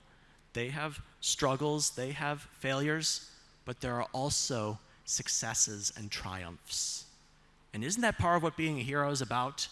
You fall down, but you find a way to pick yourself back up and keep moving forward. I know I had to do that when I was doing the Ironman triathlon. If you go to the next slide. I actually failed finishing an Ironman twice before I finally did cross the finish line for the first time. And I heard the other day that we need to walk the walk more, but I swam the swim, I biked the bike, I ran the run. And I actually want to pose a little bit of a challenge out there. See, I'm going to be 40 years old next Thursday, 40 on the 14th. So if there's someone, it could be in this room, maybe listening live now, or someone who hasn't shown themselves yet, I want to see if there's someone over 40 years old on the autism spectrum that can finish an Ironman and beat my record. So that's my little challenge I want to put out there into the universe. And I'm happy to give you some pointers of what you're in for. But I believe each and every one of us can be more than even we think we are sometimes. Because there were times I wanted to quit that race, but I thought to myself, there's someone who's going to see this finish and is going to put it into their survival guide, and they'll think, Tom went a little bit further, I'm going to go a little bit further too. Next slide, please. Because that victory awaits you. Yes, times are tough. There are struggles. You may not always get it right the first time, but what are you learning? What are you doing to change the circumstances, make things different or better the next times around? Each and every one of us can do better when we commit ourselves to that perseverance and the change we want to see. And if you go to the next slide, I encourage you all to see how Come to Life, it's available on Amazon, can help you come to life physically. Go to where the action is, whether it's in person or online. Come to life mentally, be able to pick yourself up and keep moving forward, even if you fall multiple times. Come to life emotionally. Take charge of your happiness and well-being rather than leave it in someone else's hands. And come to life spiritually. Not so much in the religious sense, but giving yourself to a cause or an ideal bigger and greater than yourself. That will help make the world a better place. Raise your hand if you want this for your young people coming to life, physically, mentally, emotionally, spiritually. That's what I like to see, all those hands. So next slide, please. I relisted those objectives for those that were interested in seeing them. And next slide, revisiting my life definition. I saw in a breakout presentation yesterday, it said, we must not prepare the road for our children, we must prepare our children for the road. Because I have a belief that the world is simply too big to change for one person or one small group.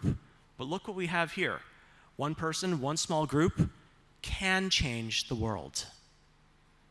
So I encourage you to go out there, give yourself to an ideal, put your young ones on the forefront, and let's create wonderful, beautiful lives for them. Next slide, please. So if you like what you saw and heard today, I am available for these engagements, and I'm pleased to report that a copy of Come to Life and My Glasses Full, my current books, went to our honored panelists while the photos are being taken. So I'm hopeful that those seeds will be planted on fertile soil so that that manual, if you will, that prequel to transition, that's what I like to call Come to Life, a prequel to transition to put our young people on the path to the best life for them. And my fiance and I are actually writing another book. Oh, go back one slide. My fiance and I are writing a book called They Said We Couldn't, So We Did.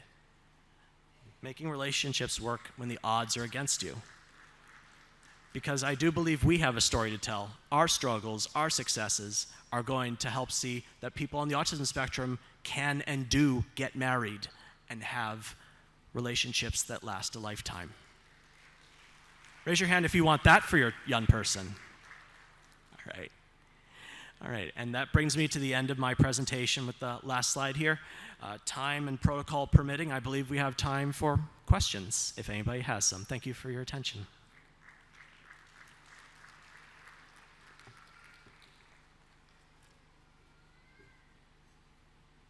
No, I answered everything. You guys are good? I'm getting the signal not right now, and I'm kind of hungry. How about all you? I think it's going to be time for lunch. Thank you all so much. You've been a wonderful audience.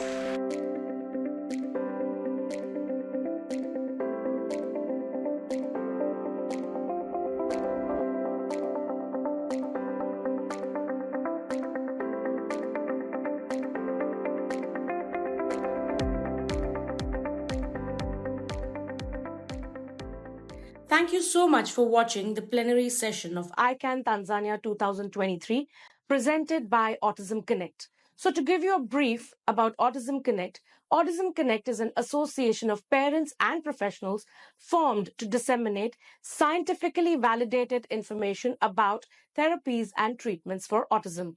To know more about autism, you can log on to our website, which is www.autismconnect.com. After 2 successful ICAN conferences, the first one being at Dubai and the second one being at Tanzania, we are now coming up with the ICAN conference at Canada, Niagara Falls. To know more about our conferences, you can log on to our website, which is www.icanconferences.com. Thank you so much.